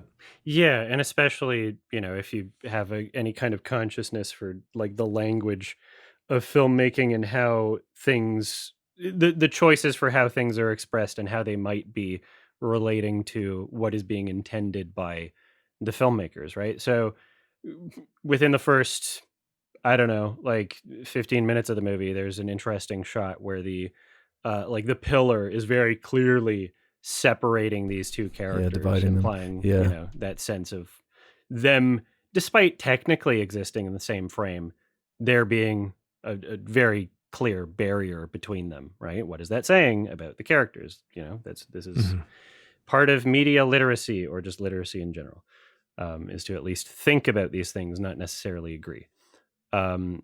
When she's first starting to loosen up and she's like on one end of the couch and laughs at a joke, her like head goes on the pillow, and then as she gets back up, she like kind of scoots like a little closer. She uses that like moment of existing motion to like start to get closer to him. As the characters are getting closer together in the physical space and emotionally and intellectually connecting closer, the camera is moving closer as well. It's filling in what would be that empty space on the sides, keeping them tighter, right? It's complementing, it is motivated filmmaking, which I just love when there's an actual purpose to how things are shot and it's clear to understand and it's not just nonsense, you know? Yeah, I mean, it's an incredible movie. I wish like I had more to say about it. I you know, it is kind of like it's such a short, brief movie, and I'm sure there's a lot to dig into, like thematically. But as much as I did enjoy it, it didn't like, you know, I didn't leave it being like, oh, I'm thinking about this so much the next day. You know what I mean? Sure. I mean, I'll think about it a lot. I'll probably watch Well, it. yeah, again it at kind some of, point soon. for me, just kind of made me want to watch Anomalisa. With, More like Enormie Lisa. Yeah, I know, right? Hey, you're not into that one, Jake, right? But You should recommend it. I don't know. It's got some like themes in common. Obviously the Noonan voice and everything. I don't know. That's more like what I'd be looking for if I wanted a slightly higher rating. But I agree with like, I don't know. Still got some pretty like arresting imagery, that framing of when she's reading that book and there's that little like goose like lamp with the Yeah. it's got like a plant around it and with the candles in the background, some really like cool lighting, or that overhead shot of her in the bed and the pink phone and stuff. hell Some yeah. really beautiful shots in there. There's super cool filmmaking in this. Yeah, and a great use of color and everything. But yeah, I would need just a little bit more, like Jake is saying, for it to really stick with me. But I'd happily watch it again. Again, it's so sort of brief. Yeah. doesn't outstay its welcome, so it's easy to revisit. Very, very easy to digest and well paced, in my opinion. Yeah, something I really like too is the sound design. How there's constantly the outside noises. You're really aware of being in the city. You know, like also just getting random shots, not random, very purposeful and intentional shots of like the other TVs that you can see through the window, and like they're watching horror movies or they're watching dancing or whatever, and it just gives you a sense of the presence of others, but mediated through like screens, through windows. Like you're so, this feeling of being so close to human connection. And she's always talking about, well, I need the view. I need to be around people. I need to see people, you know? And being so close, but unable to connect. And even with the person right in front of her, a person she likes, she can't even get him to break down this glass wall. And that loneliness is just so heartbreaking, because she, based on her story, like you can surmise that she's been through some crazy shit, you know? And you really feel for her. And like, she's on this journey in her life, and she thinks like kind of foolishly that this guy is just going to be this kind of like fantasy, this writer, this brilliant man who's going to like sweep her away and be this intellectual equal. And he just, through most of the evening, just looks down on her the whole time. And it's just so, it's very sad, you know, and he's doing it to himself as well. Yeah. And also, I mean, she also mentions the idea of like no one being an extra, like everyone living their lives just as important simultaneously. And for that to be reflected in the sound design, for there to be that constant reminder of the other existing stories in the universe while these two are trying to form some kind of meaningful connection. Yeah. And the chaos of the world just kind of continues on. There's like a crying baby and a siren and blasting music, and you can hear someone being like, turn it down, and like it's really, really cool. And it's a great expression of tone that also very clearly is just trying to get you to think about what it's saying in context with the story. It adds such a nice flavor to it. It would otherwise be not as interesting without those decisions. Still probably likely interesting, but the decisions and inclusion of things like the cinematography and sound design add a lot to the movie. It makes it something very special. Yeah, it really does. It's incredibly well. It makes me sad that Tom Noonan didn't direct more films, because he's like really skilled with the camera. This was his only like directorial film, right? Like feature. He's got another one that doesn't have that many ratings. The Shape of Something Squashed. The Shape of Something Squashed. I don't know what the heck this is about. It's got 17 ratings on IMDb. Yeah. Oh, wow. Yeah, okay. Yeah, so not like a huge director or anything. Apparently not a huge enough actor to be mentioned in a fucking in memoriam at the fucking Academy Award. Pieces of shit. But yeah. I mean, he created art and expressed himself in ways that connected with at least a few people, and the people that it did, it meant a lot to them. So that's the best you can hope for. Yep. Thank you, Tom Noonan. Great film. Hell yeah. Yeah, it was good, right? Yeah. I would give it I'd say 8 out of 10 right now. It could possibly go up. Yeah. Maybe slightly lower, perhaps like a high 3.5 star, 7. Sure. As I say, like, yeah, I probably just lean slightly more towards what it inspired, I guess. Not to say I wouldn't watch it again. Yeah, no, I'm feeling a high 8 out of 10 for now, and it's very, very likely that I'll bump it up to a 9. I can see myself watching this again. I'm Nice. shocked that there's no 4K Blu-ray, but I'm shocked that this got like a 4K digital at all. like, like, It looks very good. Yeah. Yeah, it does look good. yeah, for a movie from 1994 that's like well received, for that to have less than 3,000 ratings on IMDb, it's like not a very popular film, but like, It's the big Charlie Kaufman lobby trying to, you know. oh yeah, he's trying to get less people to watch this. Yeah. Keeping them down. If you look at so this came out in 1994. In Charlie Kaufman's career, this would have been before he had like made a feature or writing. So he had written 2 episodes of a show called Get a Life, like a comedy show. Apparently writing credits on 18 episodes of something called The Edge, 1 episode of The Trouble with Larry, whatever the hell that is, and then 8 episodes of The Dana Carvey Show, 3 episodes of Ned and Stacey. And then 1999 being John Malkovich, his like first writing feature, which is pretty fucking crazy for that to be like your first feature writing credit, because the writing in that movie is like, you got to be confident in what you're doing, you know? Yeah. So 5 years after What Happened Was coming out is him writing something that is just, you know, right out the gate, very, very bold and career I don't know if career defining is, I guess, appropriate, but not, I don't know, is it? Very, very monumental. Yeah, I would say so. Yeah. Damn. Yeah, this is great. I'm really, really happy we watched it. Thank you, Adam. Yeah, glad you both enjoyed it. I wish I could get a 4K Blu-ray, but it's 4K on digital instead. So I'll just get a regular Blu-ray. Whose rec is it this week? I don't know. We still haven't done questions. Oh, I know. I want to prepare if it's my rec. Well, it's yours, let's right? see. It's my rec. Oh no. Okay. Yeah, I don't think it's me. Because I did.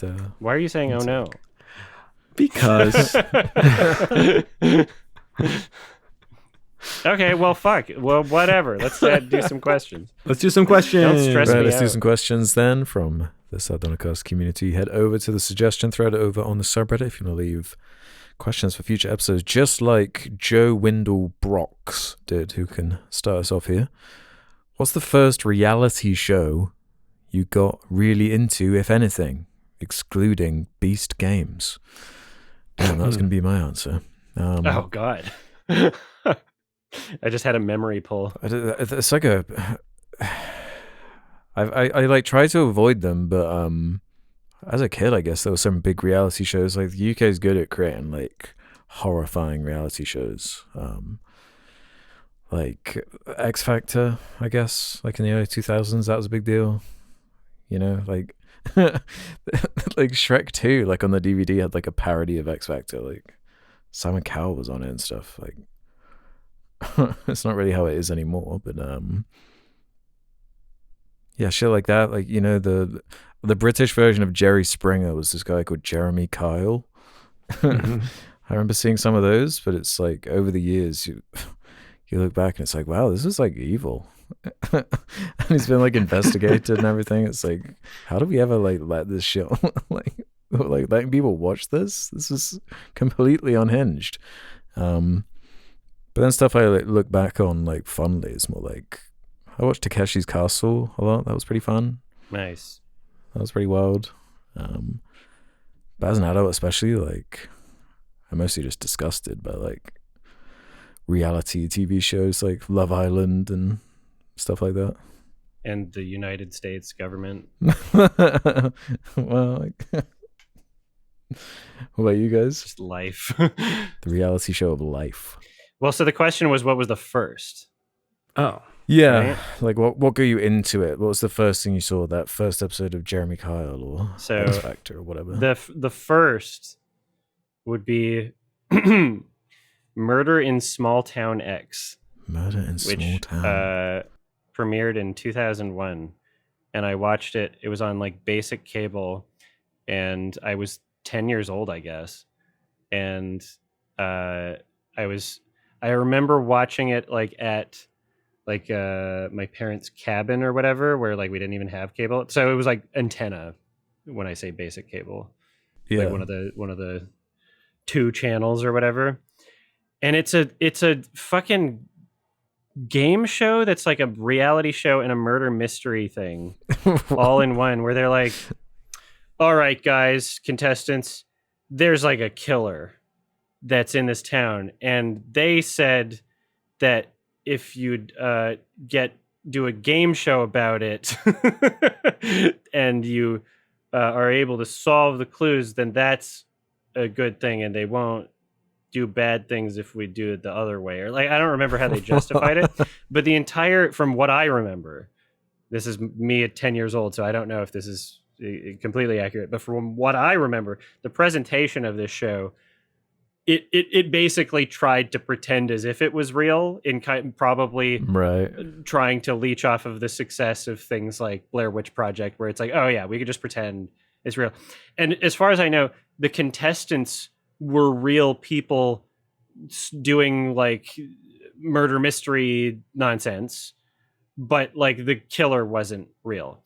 And so at the end of every episode, basically, based on how people did well in any game, they would get like 2 people that are like potentially on the chopping block, and they would get them to show up at 2 different locations, and like a camera, I don't know if they had a rig or if they were just holding a handy cam filming themselves.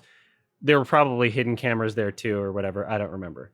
But they would film themselves and go to a place like alone at night and either look for clues or be murdered. But neither of the 2 of them knew which one it was going to be. And so obviously in the show, instead of showing a real murder, because real murder didn't happen, it would just be like, they scream because like someone's there and goes boo or whatever. But you know, they scream and then like cut the feed, and all the other contestants are like, I guess Jessica's dead or whatever. And it's like, I wonder how in on it the contestants were. Probably to a great degree, but the screams were genuine. Like you send someone like in the middle of the night, even just on the premise of like this LARPing pretend murder mystery, let's say, like you're going to get people that are like terrified, not knowing whether or not they're gonna like people are terrified in haunted house simulations, knowing that all of that's fake.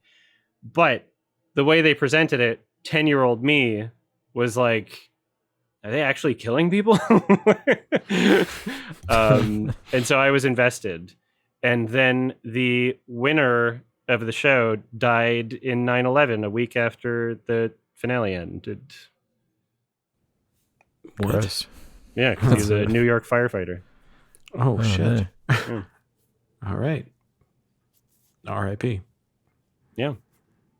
I guess my first like reality show was like probably like American Idol. That was a huge deal. I remember watching those first few seasons when I was a kid.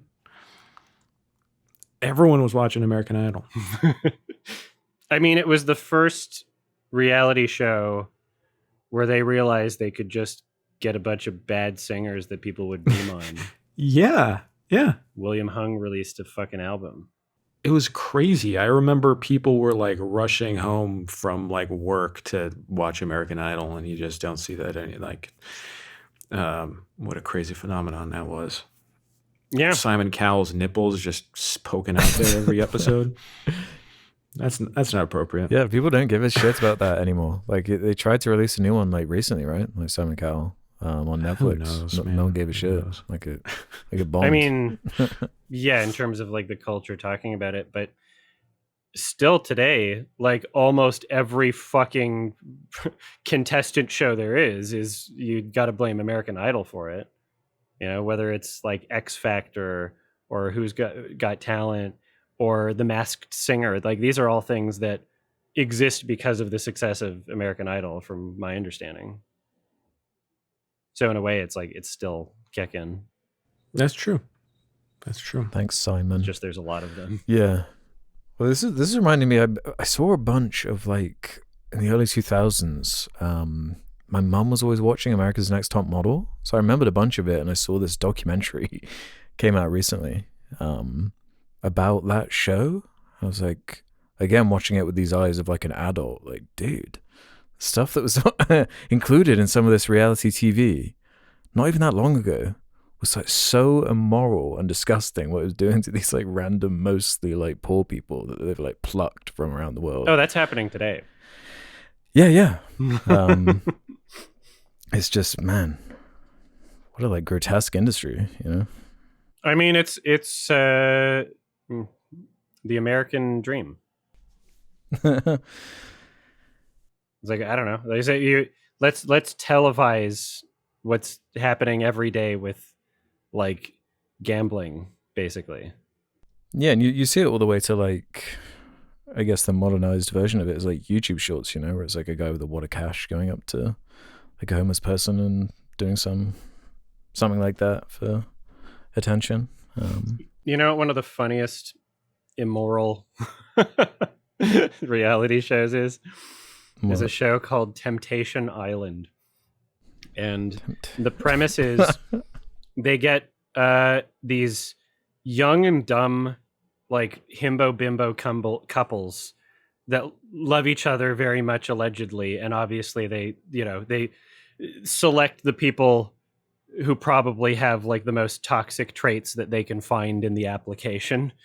And then they're like, okay, well, your love's gonna be put to the test, and they'll separate the couples.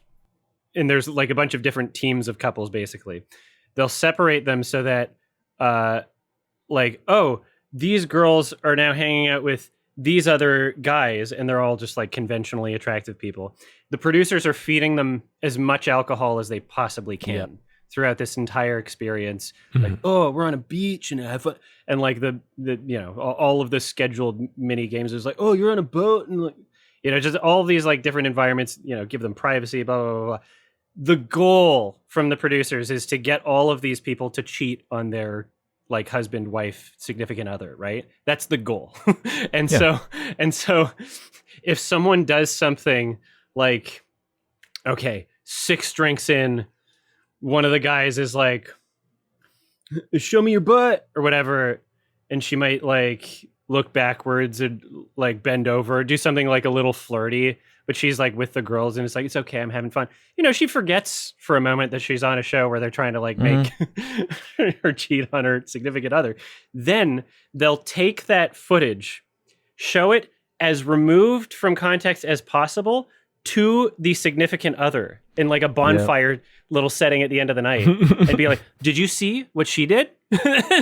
and not explain anything surrounding it. And then that person will go, well, she's just cheating on me, then I'm going to have to cheat on her to feel better about it. And these like the dumbest people on the fucking planet just miserably crying. What I would recommend for anybody that finds this remotely intriguing, watch the first bit of each episode, because they basically just recap like what happened on the previous, so you don't have to be bored to death by all the nonsense. Just watch the first bit of each episode where they recap, and you'll see hilarious compilations of like, oh, she loved me, she cheated on me, like just drunk idiots the entire show. I find that incredibly immoral, because it's like they're like children, basically. They don't know any better. They literally just found the dumbest, most toxic people and ruined their relationships, and that's the premise of the show. And it's hilarious.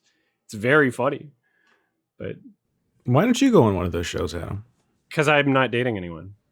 Oh, but you don't have to be dating anyone. You could just do it.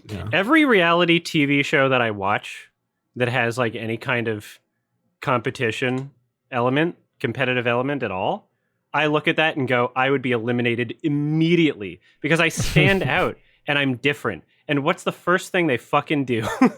What's the first thing the normies and neurotypicals do? is they single people out and they go, oh yeah, okay, that person, I don't trust him, gotta go. Doesn't matter what the content of their character is like.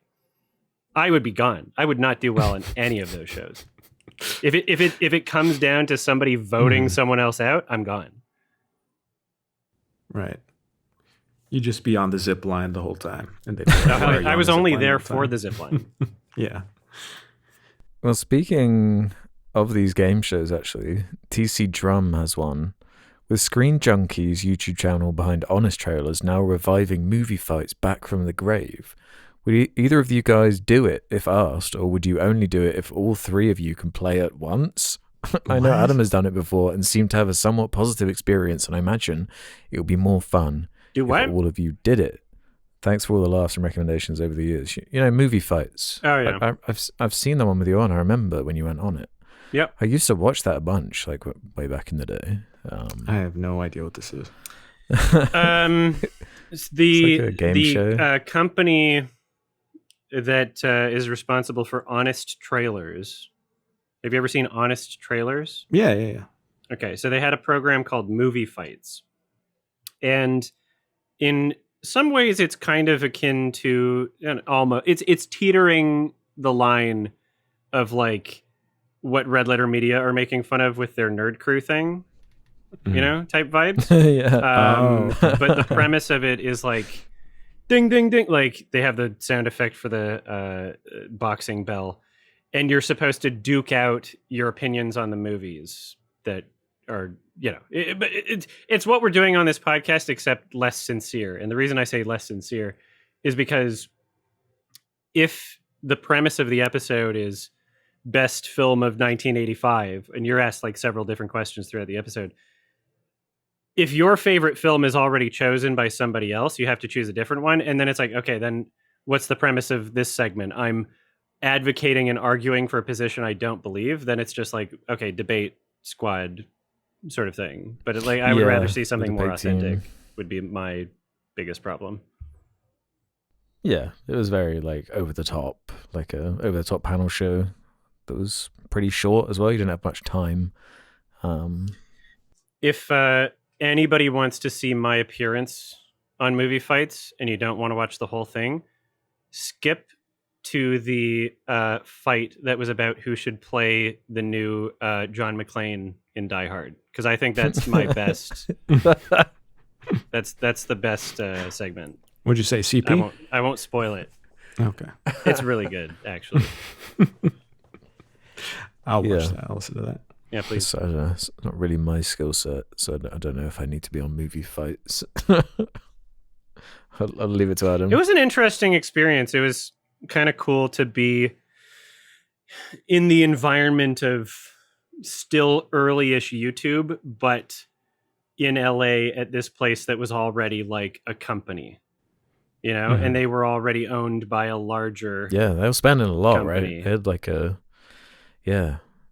a big studio and like loads of employees and some drama and they did all of it. It was very odd seeing it was like the beginning of me being like, oh, okay, so YouTube is like a money thing now. Yeah, I don't really get why that always has to be the shape. Well, I do get why, but it's just, I don't know. They will fall into the same issues like Honest Trailers or Rooster Teeth to a certain degree, where they just grow, and then like just can't sustain it at a certain point. Where it's like, well, if you just kind of kept this nimble and with like making Honest Trailers and, you know, had a little other shows on the side, maybe you can just, but like the scale thing, I just don't understand. And then they just, it's supposed to be infinite growth. Yeah, but they just it, like never works out though, like long time, like ever, like. Yeah, and then it just comes back to like, well, Smosh had to like rebuy themselves. Rooster Teeth, like, we're starting again. It's like so goofy. I think our global population can hit at least 100 billion. Dude. And then keep going. I don't see any end in sight for anything. My lifespan's only 80 years, maybe. You're gonna live to 120. I can feel it. I'm going to live to 6'7". That shouldn't be allowed on this podcast. Well, okay, yeah, but if it happens, do you know how fun that clip will be in 32 and a half years? Okay. Someone's going to save that clip. I'm so cooked. I shouldn't be laughing at this shit. But no one's going to get the joke by that time because it will just be completely irrelevant culturally. Damn, that's everyone's going to remember. Everyone, hey, I mean, we record these in advance. I mean, I feel like we're always, at least Alex is always predicting crazy shits that's going to happen. So, Alex, is something crazy going to happen in the next week and a half? The 6-7 water wars. Yeah. The 6-7 water wars? 2067. Wait, what? Like Water World? It's either going to be like 20 water sports. 26-7 or like the 6th or 7th month, or maybe the 6th day of the 7th month. Oh, okay. That's when nukes are used. Okay. Well, fuck.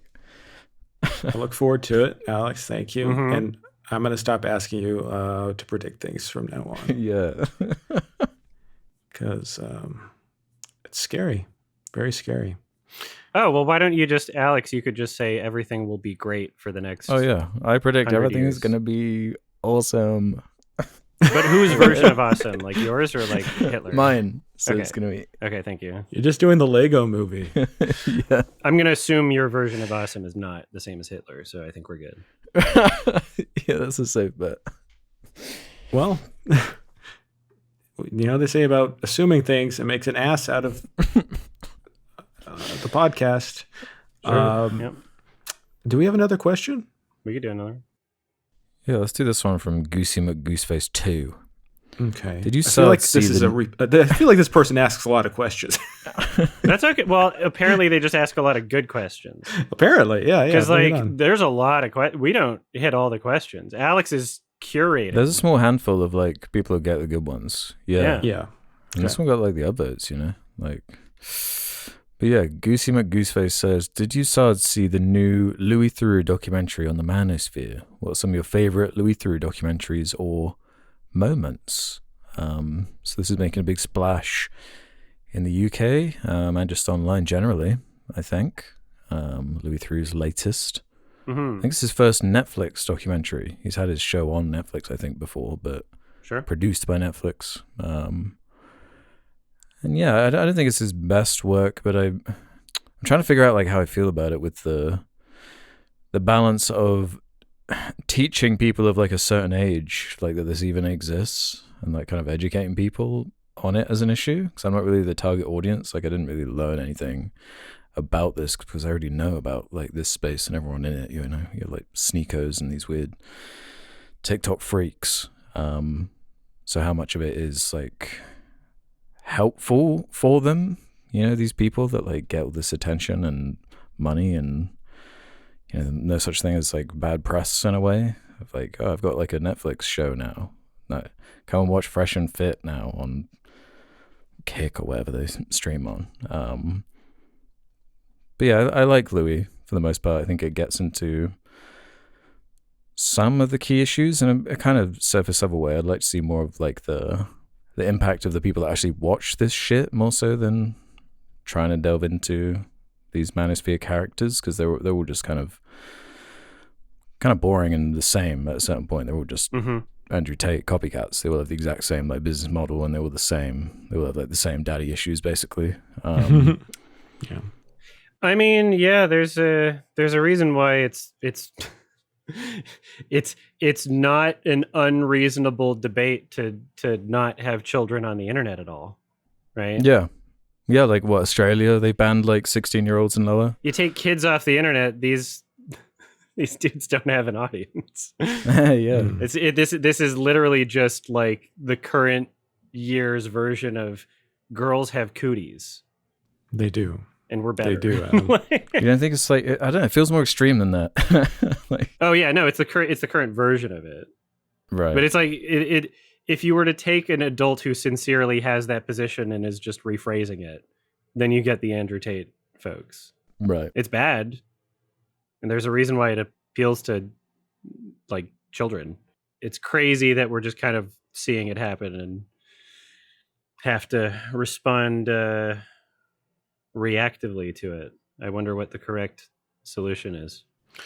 I think that we should just be online even more, and then we just get used to it. And, my issue with the whole Louis Theroux thing is that I feel like he's just cherry picking. A lot of these Manosphere guys are good people. I know a lot of them and they have a lot of good points. I feel like Clavicular is kind of like, I don't know. I've learned a lot. I'm just saying, I've learned a lot from them. Let's not dismiss Looks Maxing entirely. I mean, there's some negative sides to the Manosphere for sure. Andrew Tate is not a good guy, but if someone's gonna tell me to smash a hammer to my cheekbones, I'm gonna listen to them because that sounds really cool and badass. Honestly, like that's what's so wild though. Like you're memeing on Clavicular, but he's not even mentioned in this one because it just moves so quickly. Like these new characters like appear like every few months. There's a new guy of the week. Yeah. Because their audience grows up and it's a new audience every fucking few years. Yeah. They turn from 14 to 15 and then they're done. Yeah, no, it's crazy. I didn't watch the whole thing because I was just kind of like busy doing stuff and my roommate was watching it, and so I would like peer in on interesting moments. Yeah. And like his perspective was also like, yeah, it's not his best, but still watchable. It seemed like something that would be really, really eye-opening to people that didn't know that this was a thing. Exactly. Yeah, that's exactly right. Like grandma. Yeah, like parents and Democrat grandma. Yeah, exactly. People who aren't like necessarily terminally online. Yeah, I don't think it's his best work. I think his older stuff, I think in general, is a bit more up my alley.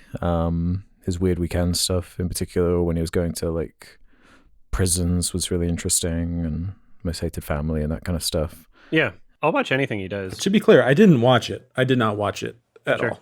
I saw clips online, and I only know Louis Theroux from My Money Don't Dribble. Oh, God. So are you sure you're not a Zoomer culturally as well? Maybe a little bit. It's in there. I still maintain I'm silent generation physically. But, okay, I thought you were boomer physically. Sure. No, well, after sitting here for a few hours, I think it's more like silent.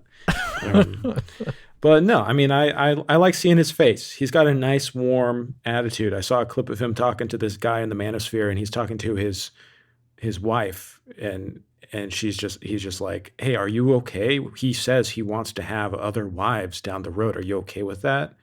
And she's clearly not at all. Yeah. And it's like, oh, wow, a person actually treating her like a human being. And the guy, her husband, just doesn't know how to like function. He's just like, hey, go do this thing for me. Go do this. It's like, it's really depressing, but it's like you feel for like what possibly, how are these women getting connected to these guys, and why are they, and you feel a lot of, sympathy for whatever reason, they got involved with these assholes. Like, I don't know. It's weird, but I should watch it. I'll check it out. I feel like the whole internet is obsessed with Manosphere, and it's just like Clavicular and all this, like these new freak shows every second. It's just like, are we giving them too much attention at this? Like, I don't know. That's my fear. Like a way of talking about them in a way that is productive without just giving them just more entertainment. More entertainment. Yeah, it's sensationalized. I do like Louis' approach to interviewing, though. Like, I'll watch anything he does.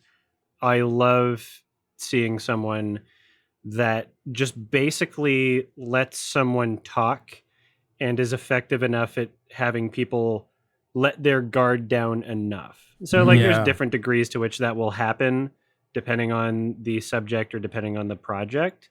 But yeah, like most people he interviews, it seems, don't even sense that like he's not on their side. Even like he'll ask questions, right? Like fucking Westboro Baptist Church let him in, and like it was pretty clear that they were combative. But there's tons of examples of people just. There was a viral clip of him talking to Israeli settlers, and he literally just lets them talk, and like just dig themselves into a hole, and it's wild. You're just like, holy shit. Yeah, exactly. They bury themselves with their own words. Yeah. Yeah. Let people say shit that like they would say if they're not afraid to say it, sort of thing. If they weren't on camera, it's kind of like Nathan for you almost. I would say, regardless of what anybody thinks about Channel 5 Andrew Callahan, like he does a lot of that. Like he's very inspired by Louis Theroux for sure. Mm-hmm. Yeah, you can tell. Like he just kind of lets people talk and ask questions and tries not to like be so obviously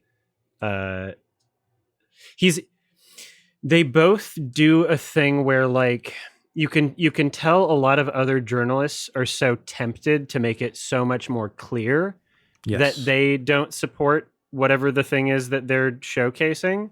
Mm-hmm. They both do it in a way that's like much more subtle, but like anybody with any comprehension skills can tell that like they're not, but yeah, that temptation kind of like ruins your ability to get the story or get the clip or get the interview in a way. So like I much prefer their style of doing it. Yeah, for 100%. sure. He did 2 episodes on Jimmy Savile, which are quite interesting. Oh yeah. Now. The original one in particular, before it was all kind of known. It was really weird to watch now. Yeah, I bet. Yeah, he's got a big body of work, like his stuff to. He's got like 6 a year. You can watch him forever. Yeah. I hope that this Netflix thing gets more projects of his off the ground, and he can just do whatever he wants. Yeah, although that is one thing I will say with the like editing and like actual production of the doc. There is a thing with specifically Netflix documentaries. The way they put them together are ironically very YouTube video like the pacing of them, the graphics and the movement of everything, and like the music use and everything. It's like very I don't know, over the top. And like YouTube, they got to capture you in the first 30 seconds or first exactly. 10 Yeah, seconds, it feels like they're kind of like tweaking their content for their algorithm to make sure you don't look away. You absorb the information in a certain kind of delivery, which was kind of a bit of a bummer to me because I don't know, he is so reserved, so I liked that kind of reserved style of like his older stuff, but I guess that's just me being old man yelling at a cloud. No, so. I know exactly what you mean because I had the exact same issue with the Netflix David Attenborough stuff. Like it's like the music is not the same as the BBC Symphony Orchestra. I'm sorry. Like I can see what you're trying to do, but it's not the same caliber at all. Not even close. I just can't even watch it. It sucks. Still kicking. Turning 100 in May. Unbelievable. Isn't that crazy?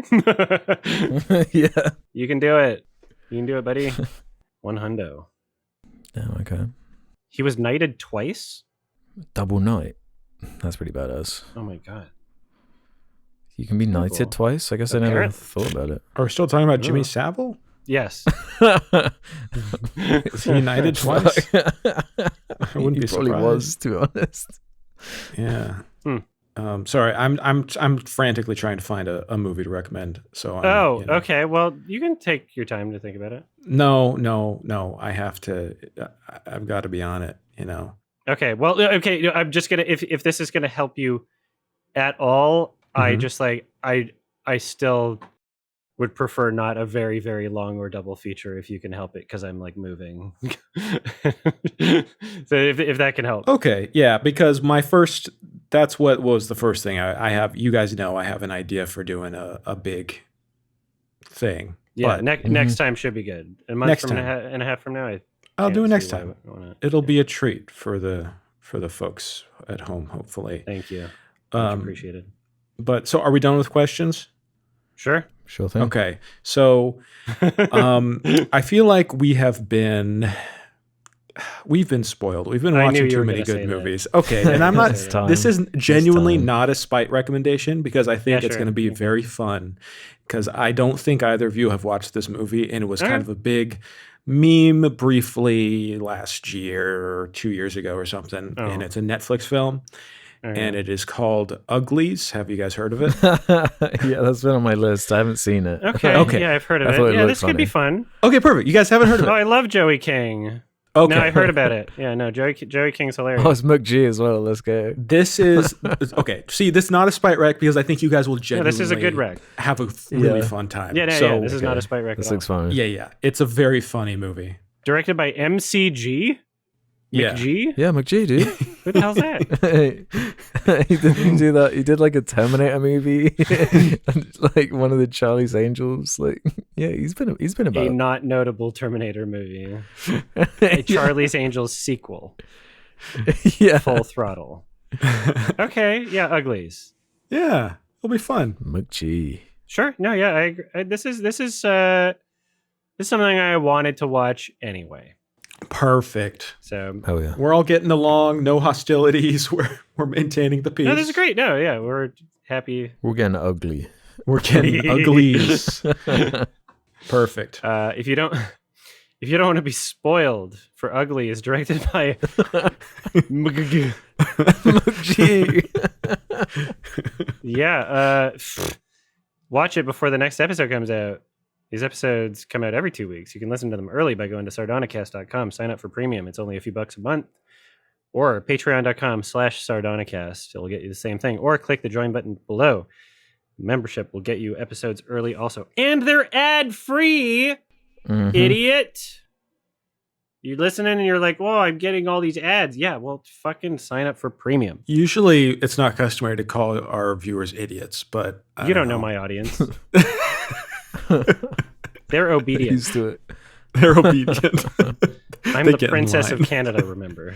I forgot. Yes, you Yeah. are indeed. Thank you. I appreciate the affirmation there. We also have a Sardonicast highlights channel. Check that out. The Normie Masterpiece sticker sheet, ymsmerch.com.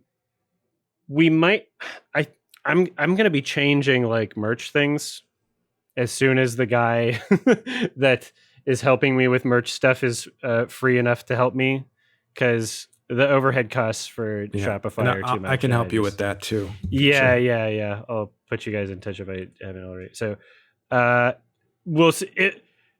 The Normie Masterpiece sticker sheet might be different later. I don't know. Maybe it'll be better. Different and better. Okay. It'll be better.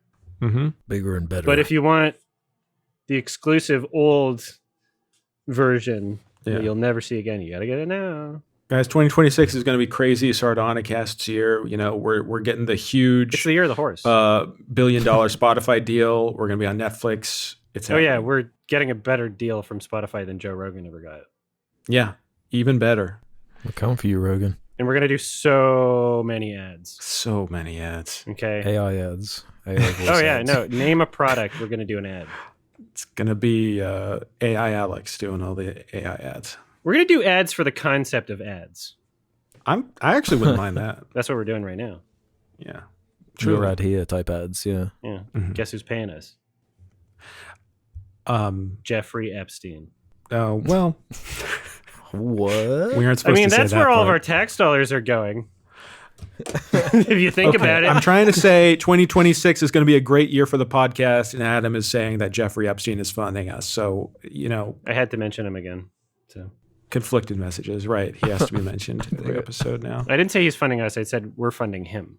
We no. The Princess of Canada would not stand for that. Just Yeah. saying.